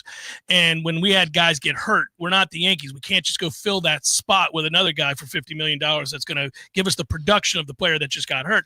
And he goes, and in the end, it used to bother me, but ultimately I realized it's true. You can never have that as an excuse to fall back on. You're not a victim. You better find a way to produce, and the great ones do. They find a way. Not meaning, you can't overcome breaking your leg, but you have got to have an organization that's built in such a way that when there are, obviously, the war of attrition that is football, injuries, you've got to have a team that's capable of filling those spots and playing competent football. You can't spiral out of control because a few guys got hurt. They look like buffoons for an entire stretch. Basically, Gus in the second half was like, I'm just going to run the ball straight up the middle because I can't do anything else. And my quarterback can't run. Well, so we're done. And then, by the way, then late when it's already over, you hit the bench route. I'm like, where the hell was that for the last hour, Maybe Dancy told me he didn't want to play the third quarter most of the fourth. What are we doing? Yeah. That's just incompetence. Like that people are going to be pissed no matter what about that, and they should be. This can't look like that ever for any reason. And I completely get it. Salty Chris Fowler says, gentlemen, please let us know how you feel about the prospect of a balmy, humid Shreveport on December 30th. A handful of sweaty Bally's Casino chips for the new year, boys. Yeah, right across the street from Larry Flint's Hustler Club. Lord willing, like I think we'd all take a bowl game at this point. Shreveport? Dude, any bowl game. I'm not going. I shouldn't have gone to the Orange Bowl. I'm not going to. You can't go back to the Shreveport. Well, that's true. I'm not welcome back. This is an interesting question and a fair one, and some people were wondering about this watching the game. Tony says, well, wait a minute. If Gus said Tommy's hurt, if that's true and he can't use the greatest asset he has, why are we running him out there? Well, he did. It's not like he was horrible throwing the ball. I think they trust him to run the offense. But, yes, you're losing and I still think Tommy not being able to run is probably better against that defense than throwing Sperry out there with no receivers to throw to. Maybe. I mean, maybe Sperry can run, though. Sperry can run. But maybe he runs at a elite level against a team like that has some linebackers that can go. Yeah. My point was in that third quarter where they just ran it every single down. It's like, man, that was pointless. You're right. You might as well go to the back. Yeah. Then You might as well have done the Wildcat. Just Yeah. do the Wildcat with Danzy or something. Well, I was clamoring for them to get him out at that point. By I'm the like, if he's way- that hurt, then get him out. Was Narduzzi trolling them by using Deucepan and the Wildcat and Oh, I'm having them run up the middle? 100%. You could have done that with anybody on the team. I mean, I know. Hey, and Deuce is fast. Lakewood's own former quarterback. Easy So killer. I get Yeah, it. yeah. If you're just going to run a stretch or something, but you just run him up the middle, all 180 pounds of him, and he gets it. Yeah. Yeah. Listen, and Narduzzi had some things to say after that game too, which Also- speaks to, again, like, why are we talking smack to opposing teams? Well, but did you see their celebrations after the game? Yeah. The photos? Yeah. I had no idea. They're in the end zone posing like they won the Orange Bowl. It's Don crazy. Juan, Like one they of the beat an unranked Florida State team. Yeah, one of the photographers, he shoots for Getty, Don Juan, you Yeah. guys know him. He sent me his pictures. I was like, you've got to be kidding me. Because when the game ends, like we're putting stuff online, then we're going down to the press conference. I didn't realize Pitt celebrated like they won the Orange Bowl. That was crazy. I would take whoever's Narduzzi's playing in the Pitt middle this of it. week. Narduzzi's in the middle of it. Yeah. And then May's talking trash. Because he was mad because he felt like FSU's players were talking Well, trash. they were before the game, and that pissed him off. And I would just say, why are we talking trash to anybody? We're just not good enough to do that, man. And also, they were 10-point underdogs, so they're like, F you, get you some, boys. Yeah. I mean, it's brutal. So Lane says, well, considering how these last 2 weeks have gone, Tony's no longer a candidate for the UCLA job. Yeah, that's Is true. that a good thing? Question mark. I mean, I don't doubt his acumen, right? I don't at all. And He doesn't have the personnel, and I think he put too much on their plate. Yeah, all that to be said. I don't know. He's not going to be here if the head coach isn't here. So, I mean, you're going to have to buy everybody out. I do believe in the guy as the defensive coordinator. I'd like to see what he could do with another year of getting his type of players in here. I think it says a lot that the Desir twins play about as much as anybody on the team, in the front seven anyway. And they're the one guys. Ideal. Yeah, but it's not. But it's like those are his guys. Those are the guys that he kind of wanted and brought in. So they've been productive for the most they part. were committed to Florida State. No, but like he could have said, go somewhere else. We don't want you if you don't fit my system. Yeah, I and he think likes definitely them. identified them when he got here. I mean, he's been talking about them since day one. No, there's some things I like about Tony White, but man, again, going back to results, teams have been ridiculous on defense in different ways. Yeah. But just not close to good enough. It's so But you did Now, like they have the- played. I would they've say had this, moments. and they've had to play good quarterbacks. They Yes. have played good quarterbacks. The quarterback for Pitt may end up being really, really good. He also threw some balls that I think may end up getting picked. Some crazy throws he made. He tried and attempted. Kid's got no fear right now, and it's working to his advantage. But again, you're judged on the results. You can't get stops. And you can't keep your discipline in a rush lane. And so you just open the field up for him to do whatever he wants. Did you laugh a little bit when the ball was slapped out of his hand and the most important play of the And it game? just bounces to a off Pitt him. wide receiver? Right to him, For almost like a for another maze. 10 yards. Yeah, Yeah. like, not only was it to a player, it was forward another 10 yards. Another 10 yards. Yeah. Yeah.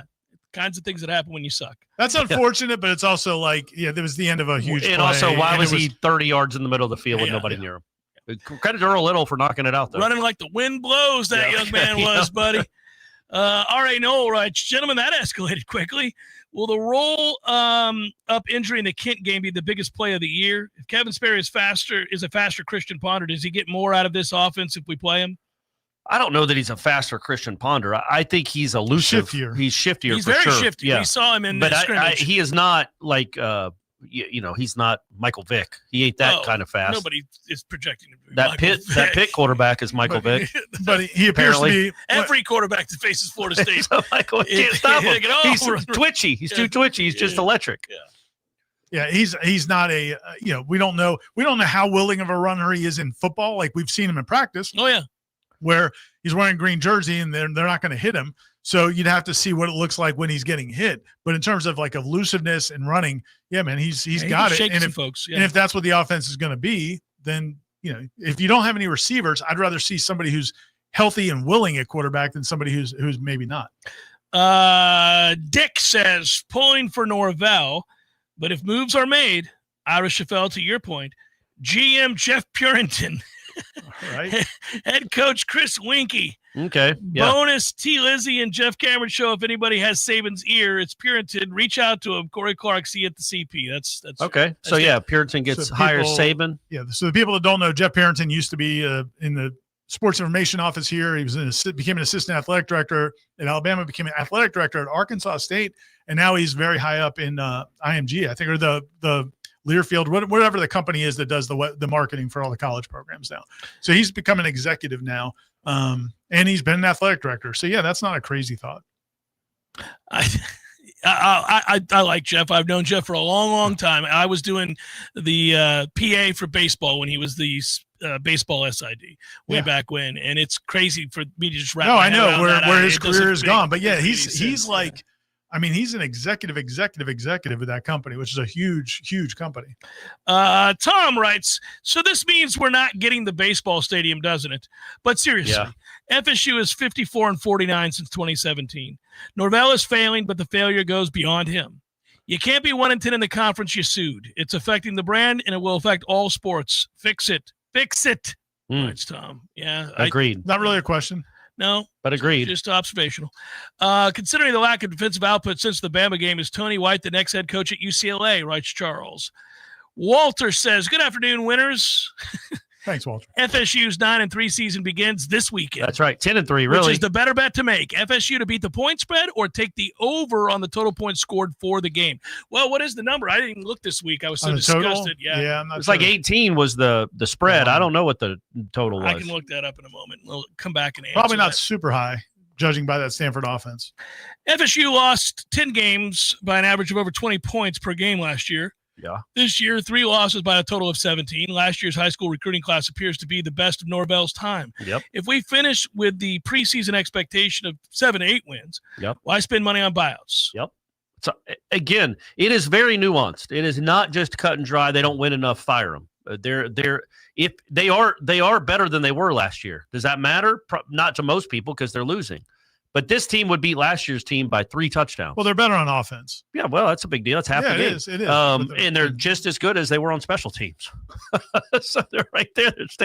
They're staying even there. By the way, the Weinberg kid, I mean, he's making his kicks, and some of them are big. He made that kick to put him up 24-21. I didn't think he was going to make it. Good credit to him. I thought he'd make it. Well, I don't know why I didn't. I was like, of course, the way this thing is going, the way this season is going, he's going to shank this thing. No, he made it. Yeah, so he's been good. But yeah, 8-4, is it good enough? The better question is, do you believe this guy can get you to an elite status again? No, I don't even think that's the question, though, man. But it has to be, right? Because you owe him $60 million, $50 million. So to me, it's what we said. But next year you're going to owe him $40 million. Right. That's not chump change either.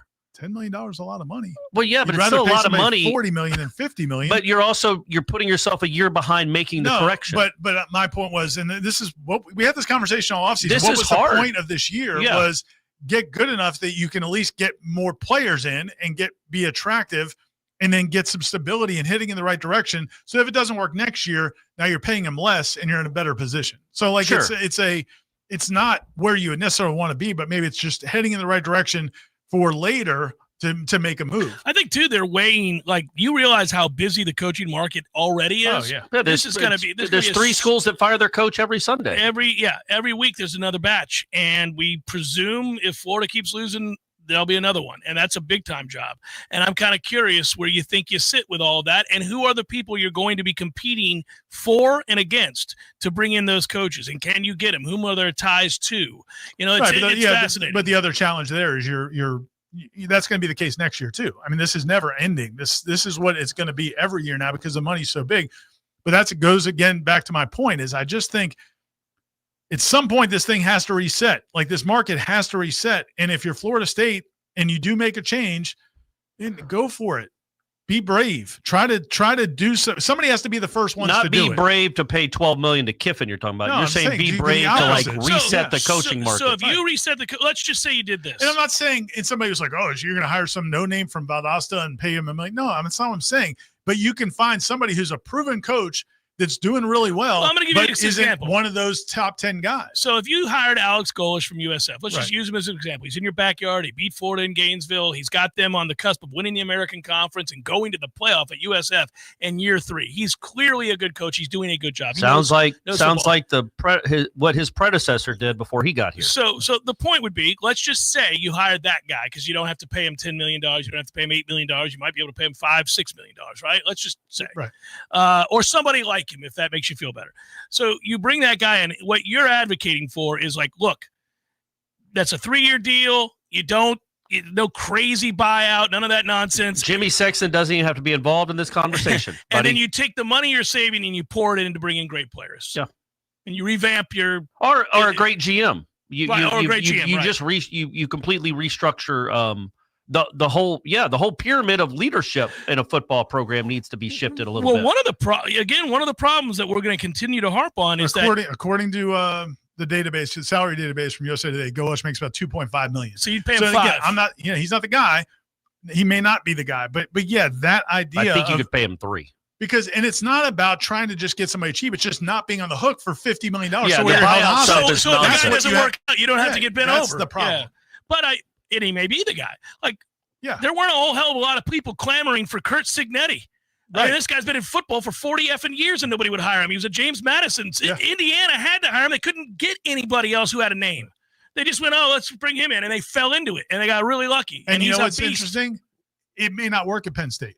That's the other part. It may not. It may not. Now, that's sure as hell working at Indiana. Yeah, no question. He has the win of the year. I can't believe how fast they are on defense. I can't believe how they play like that on defense. Yeah. What in the world? Yeah.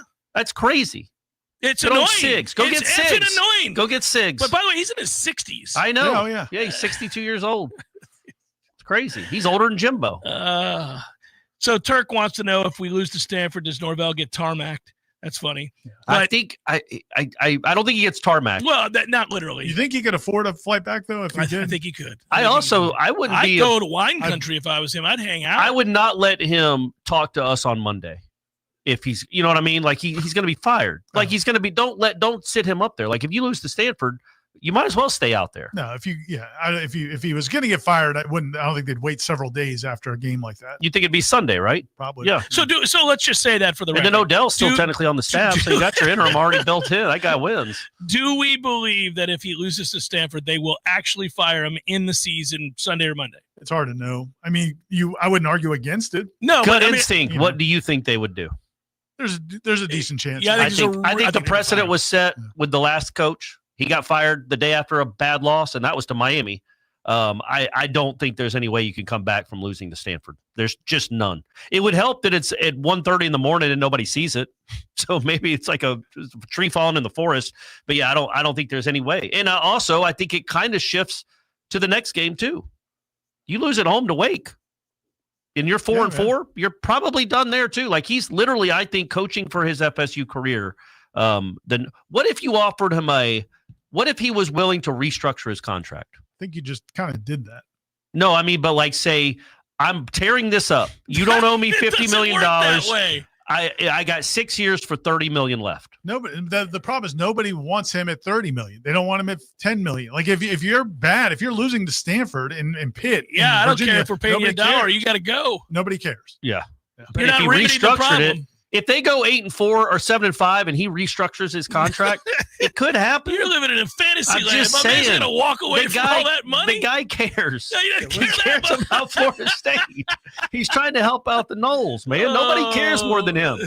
Prove it, Mike. Take an 80% pay cut. OG headliner Sean, I'll get this in before the break. For the second year in a row, we have a bad product on the football field. I would really encourage our fan base to throw their support behind our baseball team, which has been a consistent top 10 team, and a much better product on the diamond. And after Jeff's interview with Luke Laux, I'm really excited about the basketball team. Financially, we're stuck with Norvell for another year. Time to accept that fact. Hope to see everybody in Pensacola this week, and go Noles. Yeah. They are good baseball. I went and watched them do a live scrimmage. How'd that go? On Friday?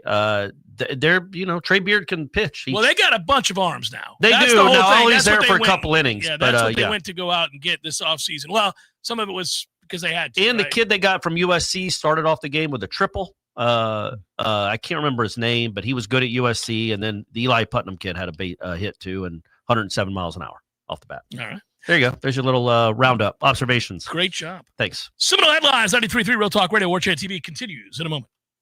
Feeling sluggish? Wake up your body the right way with Vigor. The all-new Vigor Cold Plunge Tub from Hot Spring Spas is now available exclusively at Pinch a Penny Pools and Spas in Tallahassee.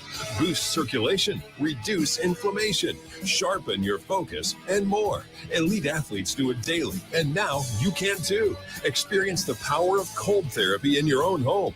Come see the Vigor Cold Plunge, available only at Pinch a Penny on Capitol Circle Northeast and Greer Road. Hey, let me tell you about my friends at Tried and True Consulting, a Seminole-owned business that specializes in payments and business solutions. Tried and True's core expertise includes card, ACH, point of sale, mobile, e-commerce, and hosted payment solutions. Tried and True will help you reduce costs and increase your bottom line. That always sounds nice. Whether you're a retailer, restaurant, licensed professional, or service industry, Tried and True is saving you money. Tried and True's expertise extends to payroll, video menu ad boards, IT services, web design, and social media. It's time to make one call and tell the competition to take it on down the road. Call Don or Joe today at 844-464-6653. That's 844-464-6653. When you do business with Tried and True, they contribute 10% of the net revenue to the battle's end. So go Tried and True today. Call 844-464-6653. Hey, this is for my homeowner friends out there. You know who you are. When you get your grass cut, you're going to inspect the work, make sure it's good. Get your house painted, check around every corner and edge, make sure that's done right. Get a new roof, gotta get eyes on those shimmering new shingles. Get your septic tank cleaned. Bet you're not popping your head down in there to take a look around. You gotta trust it's done right. I'll make it easy. Go see my friend Greg Miller, Miller Septic. They're my guys. I trust them, and you can too. MillerSeptic.com. That's it. That's the commercial. That's the whole thing. Check them out. That's MillerSeptic.com. Budget Blinds of Tallahassee is your local window covering experts. They do it all: blinds, shades, drapery, shutters, even home automation. And they'll be there with you from the design to the measuring to the installation. Budget Blinds is with you every step of the way. Hello, I'm Gary, the local owner of Budget Blinds of Tallahassee. Let us help you with your unique window treatment needs. Call us at 668-4835 for a free in-home consultation, or find us online at budgetblinds.com/Tallahassee. Hey everybody, this is Shannon Young with Cross Country Mortgage. Been in the industry now for 22 years. I just made the move over to the nation's largest retail lender, Cross Country Mortgage, here to serve you in 7 states, including Florida, Georgia, Alabama, the Carolinas, Tennessee, and the state of Texas. Here to offer better service, better rates, and if you were thinking about buying, or if you've been on the fence and been waiting to call me, now is the time. You can still find me at loansforknowles.com. That is, again, loansforknowles.com. I've helped thousands of fellow Knowles get into their dream home, and I can't wait to help you get into yours. Give me a call today. I'm at 954-369-6171, or go to loansforknowles.com. Again, that's 954-369-6171, and that's loansforknowles.com. Equal housing lender, NMLS number 373031. Life is stressful. Dinner shouldn't be. That motto is why Register Sausage has been doing business in the Florida Panhandle and Lower Alabama for over 75 years. A proud sponsor of Seminole Headlines, Register Sausage always provides the best Southern smoked sausage to over 140 grocery stores and restaurants throughout the Southeast. Headliners have discovered the Register's difference. You can too. To find a store that carries Registers near you or to buy directly, head to registermeats.com. That's registermeats.com. Register Sausage. Yay, sausage! Seminole Headlines returns now. Head to YouTube and search for Warchant TV today to catch the show live or on demand. Now, here's Jeff Cameron, Ira Schofel, and Corey Clark. I want to say hello and thanks. And oh, by the way, have you guys had yourself some Tavello? It was awesome getting. It's got some tweets and people tweeting pictures of themselves enjoying their Tavello. That is correct. I at got Joe some Campbell too. Stadium. Yeah, man, that's a very cool development this season. Play on the field may not be what you want. Yeah, they're 0-2 since they've been in the stadium, but that's not Tavello's fault. I think Maurice would probably steer you in the right direction by saying you need more Tavello, not less Tavello. Yeah, that's right. Honestly, given the product on the field. Might be the best time to be selling beer. I'm doubling down on Tavello. Like after the middle of the second quarter where I saw where this was headed, even after the prayer, the stupid pass that was caught by Landon Thomas, I was like, oh, this is a joke. We're going to get beat. And I was ready to drink a lot of Tavello. Nice play by Landon. It's a good Can't blame him for it. Yeah, it's a terrible decision by Tommy. I think he maybe was trying to throw it away. It's an awful. I mean, he threw it up for grabs. Guy made a play. Hey, I've got the 6'4" guy. Let's reword that. Take my chances. I like this drawing it up in the sand offense. Yeah, well, he's either that or take a sack. He threw it up. Could throw it out of bounds. It's fine. Or he could throw a touchdown and give his team a lead, only for them to come back. Whether you like the play or not, go get your Tavello. Yeah, so it's in the south end zone in the main concourse. They have a stand there now for Tavello. You can get it. It's an IPA. That's what it's been the first 2 games. I'm not sure if it's ever going to change or if they're going to try different varieties there. Or get that coffee in there, baby. They should get the coffee blonde in there. Yeah. But you don't have to wait till the next home game. There's not another home game for a few weeks. Go to Tavello up there in Thomasville, just up the road of Tallahassee. If you're on the north side of town, it's basically around the corner. You live on Bannerman or somewhere Cary 12 minutes away. You're like 5 minutes away from Tavello. Forget about it. Go up there and they've got a bunch of nice restaurants in Thomasville, shopping, other things. But go into Tavello, tell Mike Norvell sent you. And you may talk some FSU football. If you see Maurice and Lynn in there, they'll talk to you about some Knoll football. They care as well as you do. Timothy made me laugh here. He says, can the 3 of you take a recruiting trip to Indiana and show Siggs how much you all have been a fan from the get-go? From the jump. And we love get that his guy. ass to Tallahassee. Now, here's what made me laugh. Hashtag, we've got scotch and broads, too. Yeah, that's right.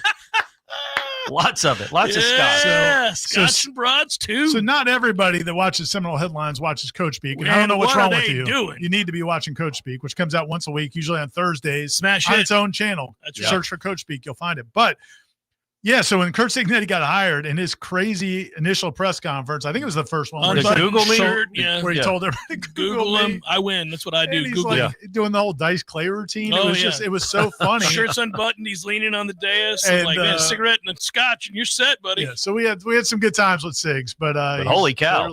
He's having some good time with the Hoosiers, too. Yeah. By the way, rolling into Oregon. Not really apropos of anything except maybe the snub. All the people that when Indiana lost in the playoff games, like, what are we doing here? Why are we watching this game? Right. Indiana shouldn't have been here. This should have been Alabama. Go F yourselves. Right. They had a bad night. They deserve to be there, and they're proving it this year. But it just boggles the mind that all these schools that aren't the SEC are they're up and coming. When they don't play well, that proves our point. Come on, man. Indiana deserved to be there. They were 11-1. I know they didn't play anybody. They were 11-1 and beat the tar out of most teams. No, I had them in the playoffs as well because they were 11-1. It was a suspect 11-1. But 11-1 is 11-1. Look around the country. There aren't many teams that win 11 games anymore, no matter what conference they're in. They deserved it. They had a bad night. That was not proof that they didn't belong. And wasn't it at Ohio State? No, that was Tennessee. Tennessee proved they didn't belong at Ohio State. Squirrel White's last playoff game. Justin writes, I like Mike Norvell. Yeah. I can see where this is headed. But I feel like a butt's coming. The next word is but. When your only ACC win in over a year is in the courtroom, it might be time to go. I think Nick Saban could be intrigued by the FSU job. So were you listening yesterday when Tom and I were talking about this? We had fun with it. Make Nick Saban say no. Make him say no, Corey. Yeah. Make him say no. And does he have any animals? If he has any pets, cut their heads off. Why? Well, leave one in his bed. Like the Godfather. Like the Godfather. I'm trying to use Ira's old references. You're trying to threaten. I remember I've seen the Godfather, but I didn't know why you wanted. I love Jeff's response is like, why is Corey a psychopath all of a sudden? Why are we threatening Saban to get? We could just pay him. We could just pay him. No. Well, you can always pay him, sure, but also let him know you mean business. We don't start with the horse's head. We begin with an offer. Imagine all the actors and actresses and people that accepted roles in that movie. Yeah. And they're reading the script. And they get to the point where horse's head in the bed. Which is that's a crazy ass thing to do. Corey just wants to come out the gates without the offer. He's going to the offer that he can't refuse without ever giving him the offer. Yeah, right. Like you got to have the offer of like, hey, would you like the job? He goes with the offer you can't refuse before the offer. Before the offer. Exactly right. He's going to do anything you want if he finds his horse's head in the bed with him. Because we'll keep escalating. What's in the bed next, Nick? You're dead if you don't take the job. It's going to be your family members. We're going to kill you. No, if you it'll don't be take Nick. The job. The message is Nick's next. Yeah. I don't want to kill his family members. They didn't do anything wrong. It would be hilarious if you I would love to be the one who makes that call. If you're Alfred or whatever, like, Nick, listen, you get offered a job every day. You probably have already been offered the Penn State job, no doubt. Yeah. How's that TV thing working? You like it? I mean, you got to sit next to McAfee all the time. That's got to be annoying. Listen, let's do what you do, baby. Let's lead Florida State back to glory. And another statue is in your future. Imagine that. You got the one at LSU, you got the one at Alabama, and now one right here in Tallahassee after we How do you say no? And you get to coach in the ACC. And we'll give you $18 million per, because it's going to be well worth it to us to have a guaranteed successful program over the next 5 years. You're 73. Take it to 78. Call it a day, baby. And also, do you have any horses? And where are your horses on the farm? Hey, Just out of curiosity. If Aflac wants to help underwrite this, bring Dion. Yeah. Dion can come, recruit. yeah. He can be a recruiter. He can be a secondary recruit coach for you. Man. What would be your requirements? What is a requirement for a successful season at this point? I know at the beginning of the year you guys said 8-4. But we always couched it with how it looked. And I meant more about the games themselves, but it's kind of like how the season looks. And it seems like another spiral. It doesn't seem like you're in another spiral. Yeah, I think the only thing to get you back to feeling somewhat positive about this program going into next year, not making any changes, is winning these 4 games you need to win and winning Florida or Clemson. I think you got to win one of those games. If you don't, if you're 7-5, I'm not saying he's definitely fired, but nobody's going to be feeling good about going into next year. If you can win 4, all those 4, and win, because you got to make up for the Virginia and Pitt games. And the only way you can do that is to win at Florida. You got to be at Florida or at Clemson just to make people think, okay, well, look, man. There's something here. There's some bad losses this year, but we beat Alabama and Clemson. And we beat Alabama and Florida. And you won 5 of your last 6 games. Yeah, something along those lines. And your losses were all, in the moment, defensible / justifiable. It's just 3 in a row is not defensible. Yeah, I'm not. I would argue Pitt's not. I'd tell you Pitt's Yeah, not. I'll give you your first road road game. What if Pitt game? ends up 9-3? Like, Pitt might be a good team with this kid at quarterback. I'm tired of saying that we always just do that. But Virginia's really good. Yeah, people were doing it with Georgia Tech last year. It's like, I mean, Pitt's great, guys. They were all banged up at the beginning. They changed quarterbacks. But I'm saying, going to be great. when you do look back at the season, and if Pitt, Virginia, and Miami are your 3 losses, and granted, you might have 1 or 2 more coming down. Yeah. And one of them is number 1 in the country, and the other 2 are like 8 or 9 win teams, and you lost all of them by a touchdown or less. You do look like, oh man, you're really close. That's how you can trick yourself into keeping someone that maybe should. You know what I'm saying? But he's going to need to win one of those 2 games. Yeah, well, he needs. Yes, he does. But I think if he does, you're back in. Especially if he takes that pay cut. Marlon writes, "Good day, gents. What must be done eventually should be done immediately." Man, that's the anti-procrastination mantra, Marlon. Good job, buddy. I say that to myself, and yet I still don't get up off the couch. I'm like, I know that kitchen needs a good cleaning. It's going to need it before this weekend when my dad comes to town. I'm doing nothing right now at 6:30 on a Tuesday. I should clean. The worst is the trash. It's got to be done. The trash pickups comes in our neighborhood on Wednesday mornings. Mine comes on Tuesday, So buddy. tonight, I've got to get out there by the curb. Got to get it done. But if I don't get it out there by like 10 or 10:30, I'm like, you know what? I don't want to be rolling those things out there at 11 o'clock, 11:30 at night. I'll do it early in the morning. Corey wouldn't do it because he's afraid of the dark. But then you hear that truck coming in the neighborhood, and now you got to race to get your trash out to the curb. When I could have just done it at 8 o'clock. Boxers. Like my neighbors across the street. You could have done it when you got home today. You could have just done it. Maybe I will. Just what needs to be done eventually should be done immediately. Get off your ass. He was talking to me. Yeah, I think he might have been talking to Michael Alford, but it could have been to you about your trash. I don't know. Maybe he needs to specify. He goes He on. might have been talking about taking out the trash. He goes on to write, so when do we get the coaching hot board? And does the shirtless professor make a comeback? Love the show. Yeah, people are tweeting him again last weekend. Who? The guy who was reading the book up in the stands. Yeah, see, that was 59-3. That's what's the problem here is you can talk yourself into them being 5-1. They're a couple of plays away from being 5-1, and compared to what they were last year, that is a huge improvement. But you know what?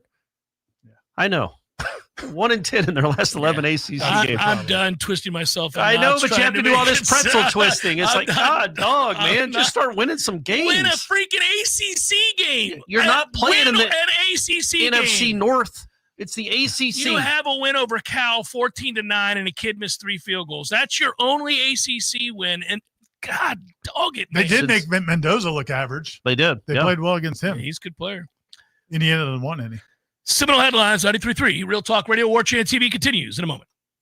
Your local news now. Development for a new Buc-ee's is one step closer to becoming a reality in Tallahassee. Leon County Commissioner Rick Miner confirming that the gas station is still in the early stages, but proceeding without any major issues. The land slated to house the gas station is Park Place PUD on the west side of Capitol Circle Northwest, north of I-10. The 73-acre site would house the 75,000 square foot facility. The parcel acquisition is nearly complete, and the anticipated groundbreaking date is Q1 of 2026. Buc-ee's will need to submit site plans for review. The county will then schedule a public hearing, giving the public a chance to give their input. The new development brings 200 full-time jobs. Entry-level hourly wages start at $16 an hour, up to $32 an hour. Managerial positions with salaries ranging up to $100,000. This is Rachel Lene with your Real Talk 93.3 Local News Update. Brought to you by Macklemore Systems, Tallahassee's go-to Mac store. Check them out online at MacklemoreSystems.com.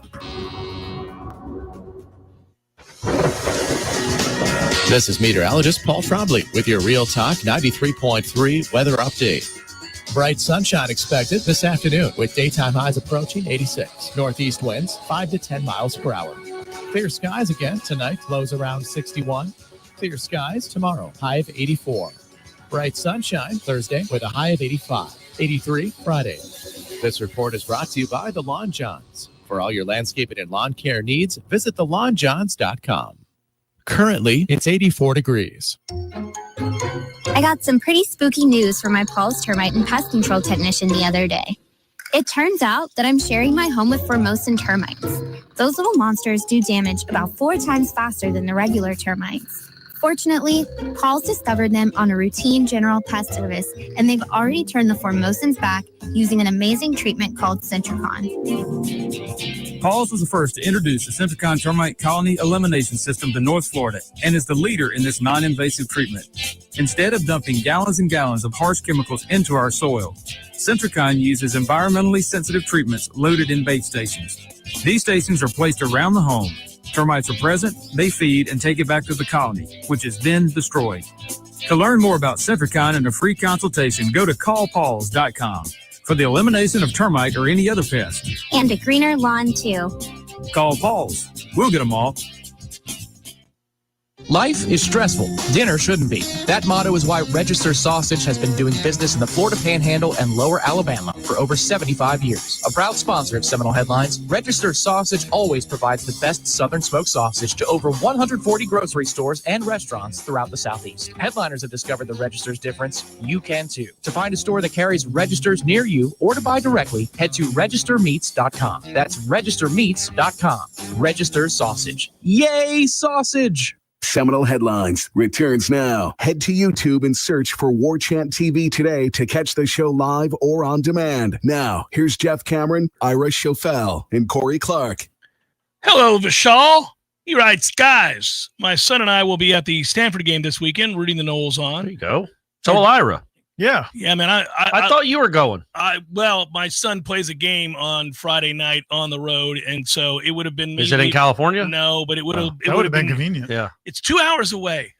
What has happened to the world of high school sports? We're it's tough in the playing games Panhandle, 2 and 3 man. hours away, man. Come on. My son's teams are all 9 minutes away. Of course he lives they in are. Gwinnett County. Well, it's like growing up in Tampa and St. Pete. Yeah. Like you play a team right down the road. There's 8 of them. nothing 9 minutes away from anything in Atlanta. Sorry, 9 miles. I was going to say 9 miles. In 90 minutes. Yes, correct. yeah. 9 minutes. Anyhow, he's going to be there. Yeah, and I Palo Alto's beautiful. That Stanford campus is awesome. Enjoy yourself. But Yeah, I can't wait. You're going to be in and out, right? No, we're spending 5 days. Kids coming 6 buddy. days. Yeah. Yeah, 6 days, 5 nights. Son of an a off bitch, week you. afterwards. Yeah, we're going to be doing it up big. You going to go wine country? You going to do I think we're going to do a little. Look at it. We're going to do here's this. We'll talk off air. But yeah, so there's a tour to go to Yosemite where they take you on a bus and then they do a guided tour there. But it's like 15 hours. Ooh. I don't know, but Yosemite would be cool. It'd be really cool. So we'll see. The national park where the redwoods are is closed because Muir they're Woods shut down. isn't open? Yeah, it's closed because Oh, they're man. shut Well, down. climb in there, man. What are they? How are they going to keep you out? That's a heartbreaking turn of events. I did read you can hike into the back of it. It's the front that's shut down. You may want to think Sounds about like it. something you do. Hike into the back of it. That's what I was like. Yeah, I don't think that's happening. Now. I didn't mean it like that. Muir Woods. Say, hey, buddy, they're on vacation, but easy. Muir Woods? Is that what you're saying? Muir Woods is fantastic, though. You really, I'd like to. Yeah, maybe it'll shut down will end by then. Go over there, Red River, the brewery, man, and get you a Pliny the Elder. That's a yeah. Oh, there's some things. Yeah. It's a good area. Anyhow, he says, I heard Jeff and Tom talk about the importance of a GM. Is there any particular we should be going after? We really didn't narrow it down. It's a new world. We'd have to start really opening up the possibilities. And I did, I mentioned a former Knoll, but Martin Mayhew. But I listen, here's the thing. I do like the idea of whenever it happens, or if Mike Norvell turns it around, and maybe that's something you want to do anyway. Well, I think it is something you need to do. But I do like the idea of having somebody with some business acumen. I think that's important. And then you talk about the salary cap structure. There's a lot of things going on there. In fact, somebody that used to be a CFO at Florida State, Greg Phillips, and he used to run IMG. He's now he's doing this at Mississippi State. They hired him to run basically salary cap and all that for the whole athletics department. But I do think that is the GM though. You got to find somebody that knows. No, I mean, football. What I'm saying is they're reinventing the operation is important. But you got to get somebody that can identify and evaluate talent. That's number one. I don't need a bunch of 3 stars in the rough. All right, so here you go. I don't need diamonds in the rough. I need diamonds in diamonds. Well, here you go. So that makes sense, right? That's a saying that people. Yeah. Okay. Good. BFG says, would we want Tommy back next year if he had the extra year of eligibility given this variance? And then he says, secondly, and this is the part you're going to want to talk about, instead of replacing Mike, couldn't we replace Derek Ray? Bring in a Jimbo to replace Derek Ray and evaluate the talent. If Jimbo would be somebody like Jimbo, look, man, that. By the way, the sentiment there is not bad, right? But who's telling who what to do? Does Jimbo tell Norvell you are absolutely offering this, and then Norvell's I'm done asking Mike to evaluate. Well, talent. right, but who pays who Jimbo says we'll pay any There's a lot of I don't know, just conversations that would have to go on if you're like that kid's awesome. He wants $700,000. Well, he ain't worth a penny over $500,000.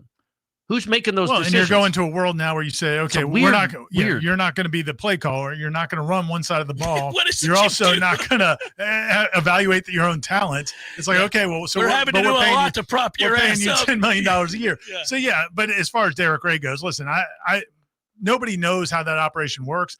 I contend that the general manager, the way it's set up here right now, is more of an administrative role.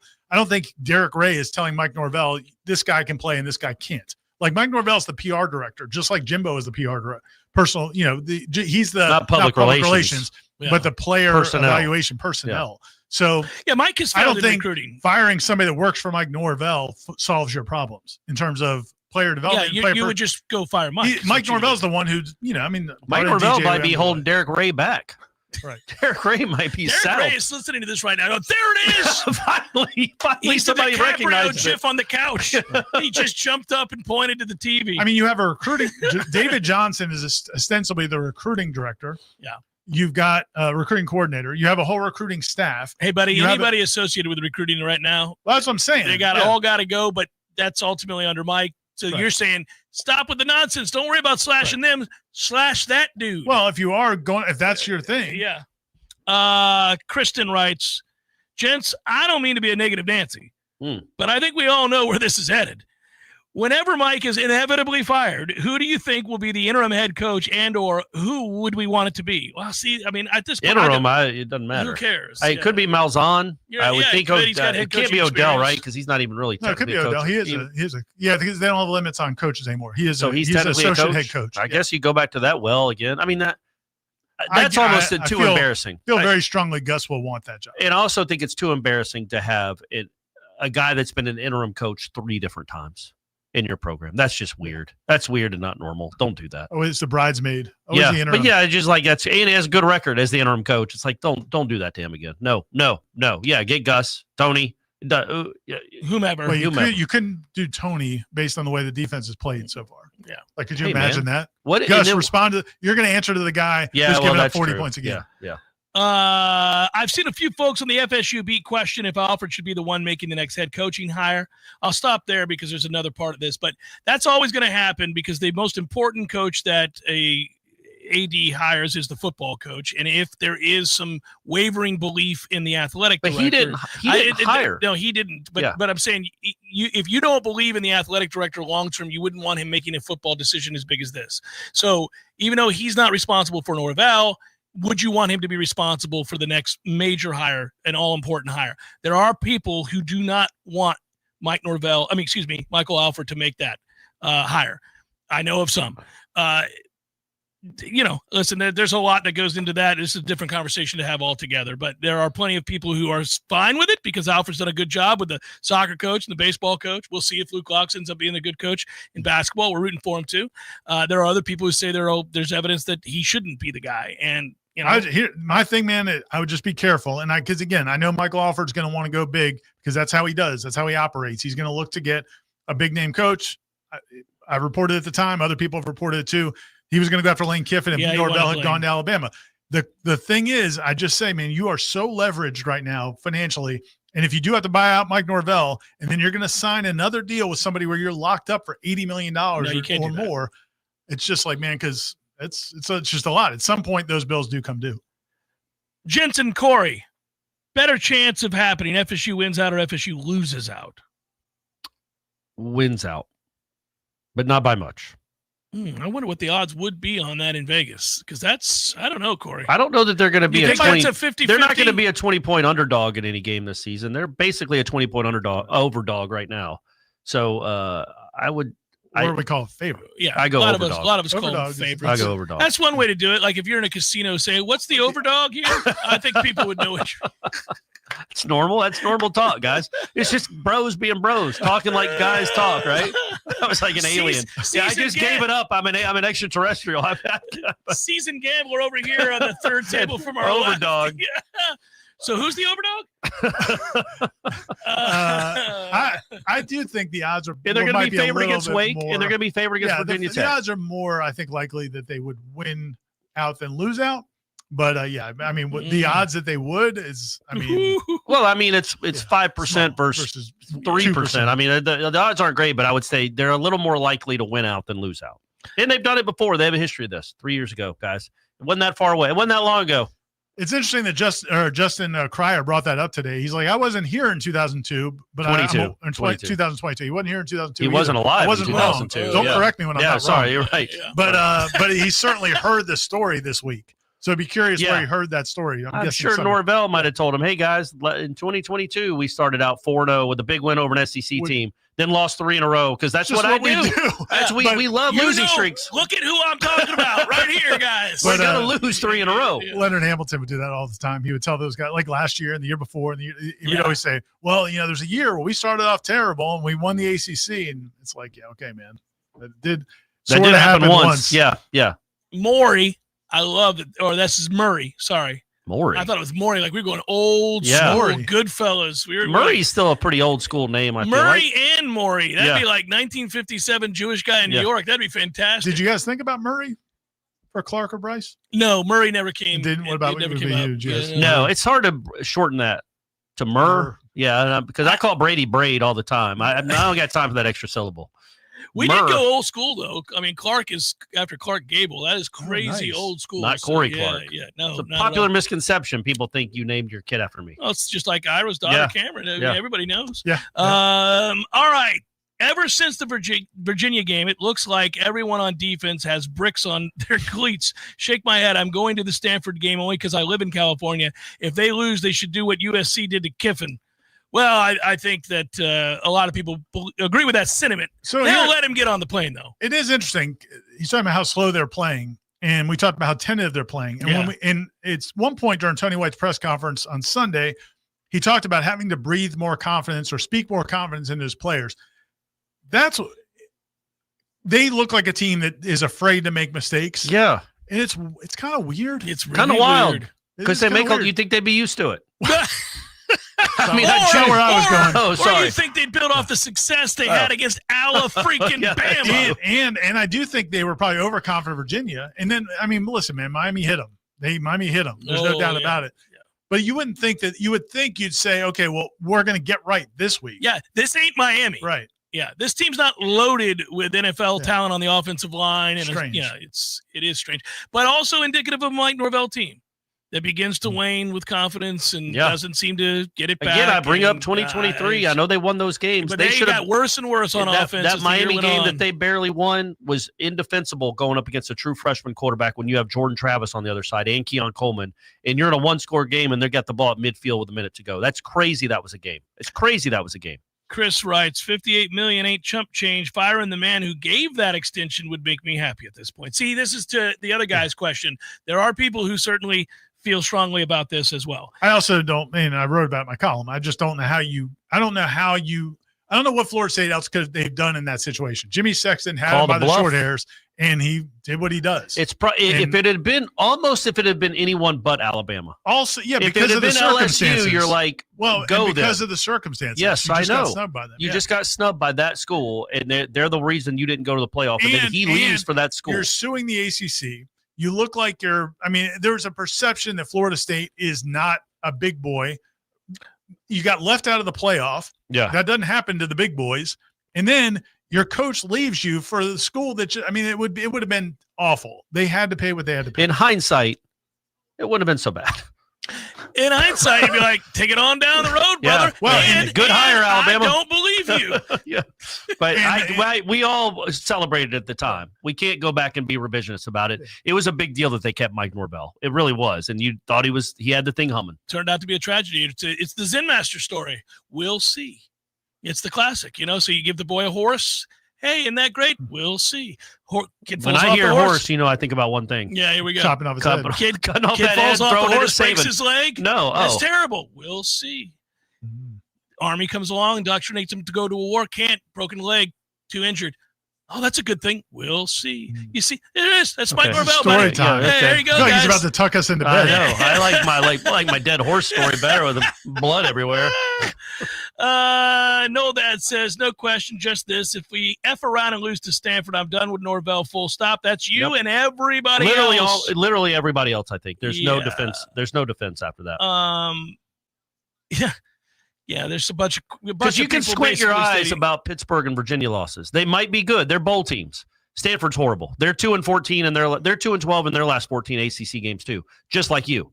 This is the battle of the bottom feeders. There's no way you can squint and make this loss defensible in any way, shape, or form. That's why it's not going to happen though. We didn't get to all the questions. Forgive us. There were a lot.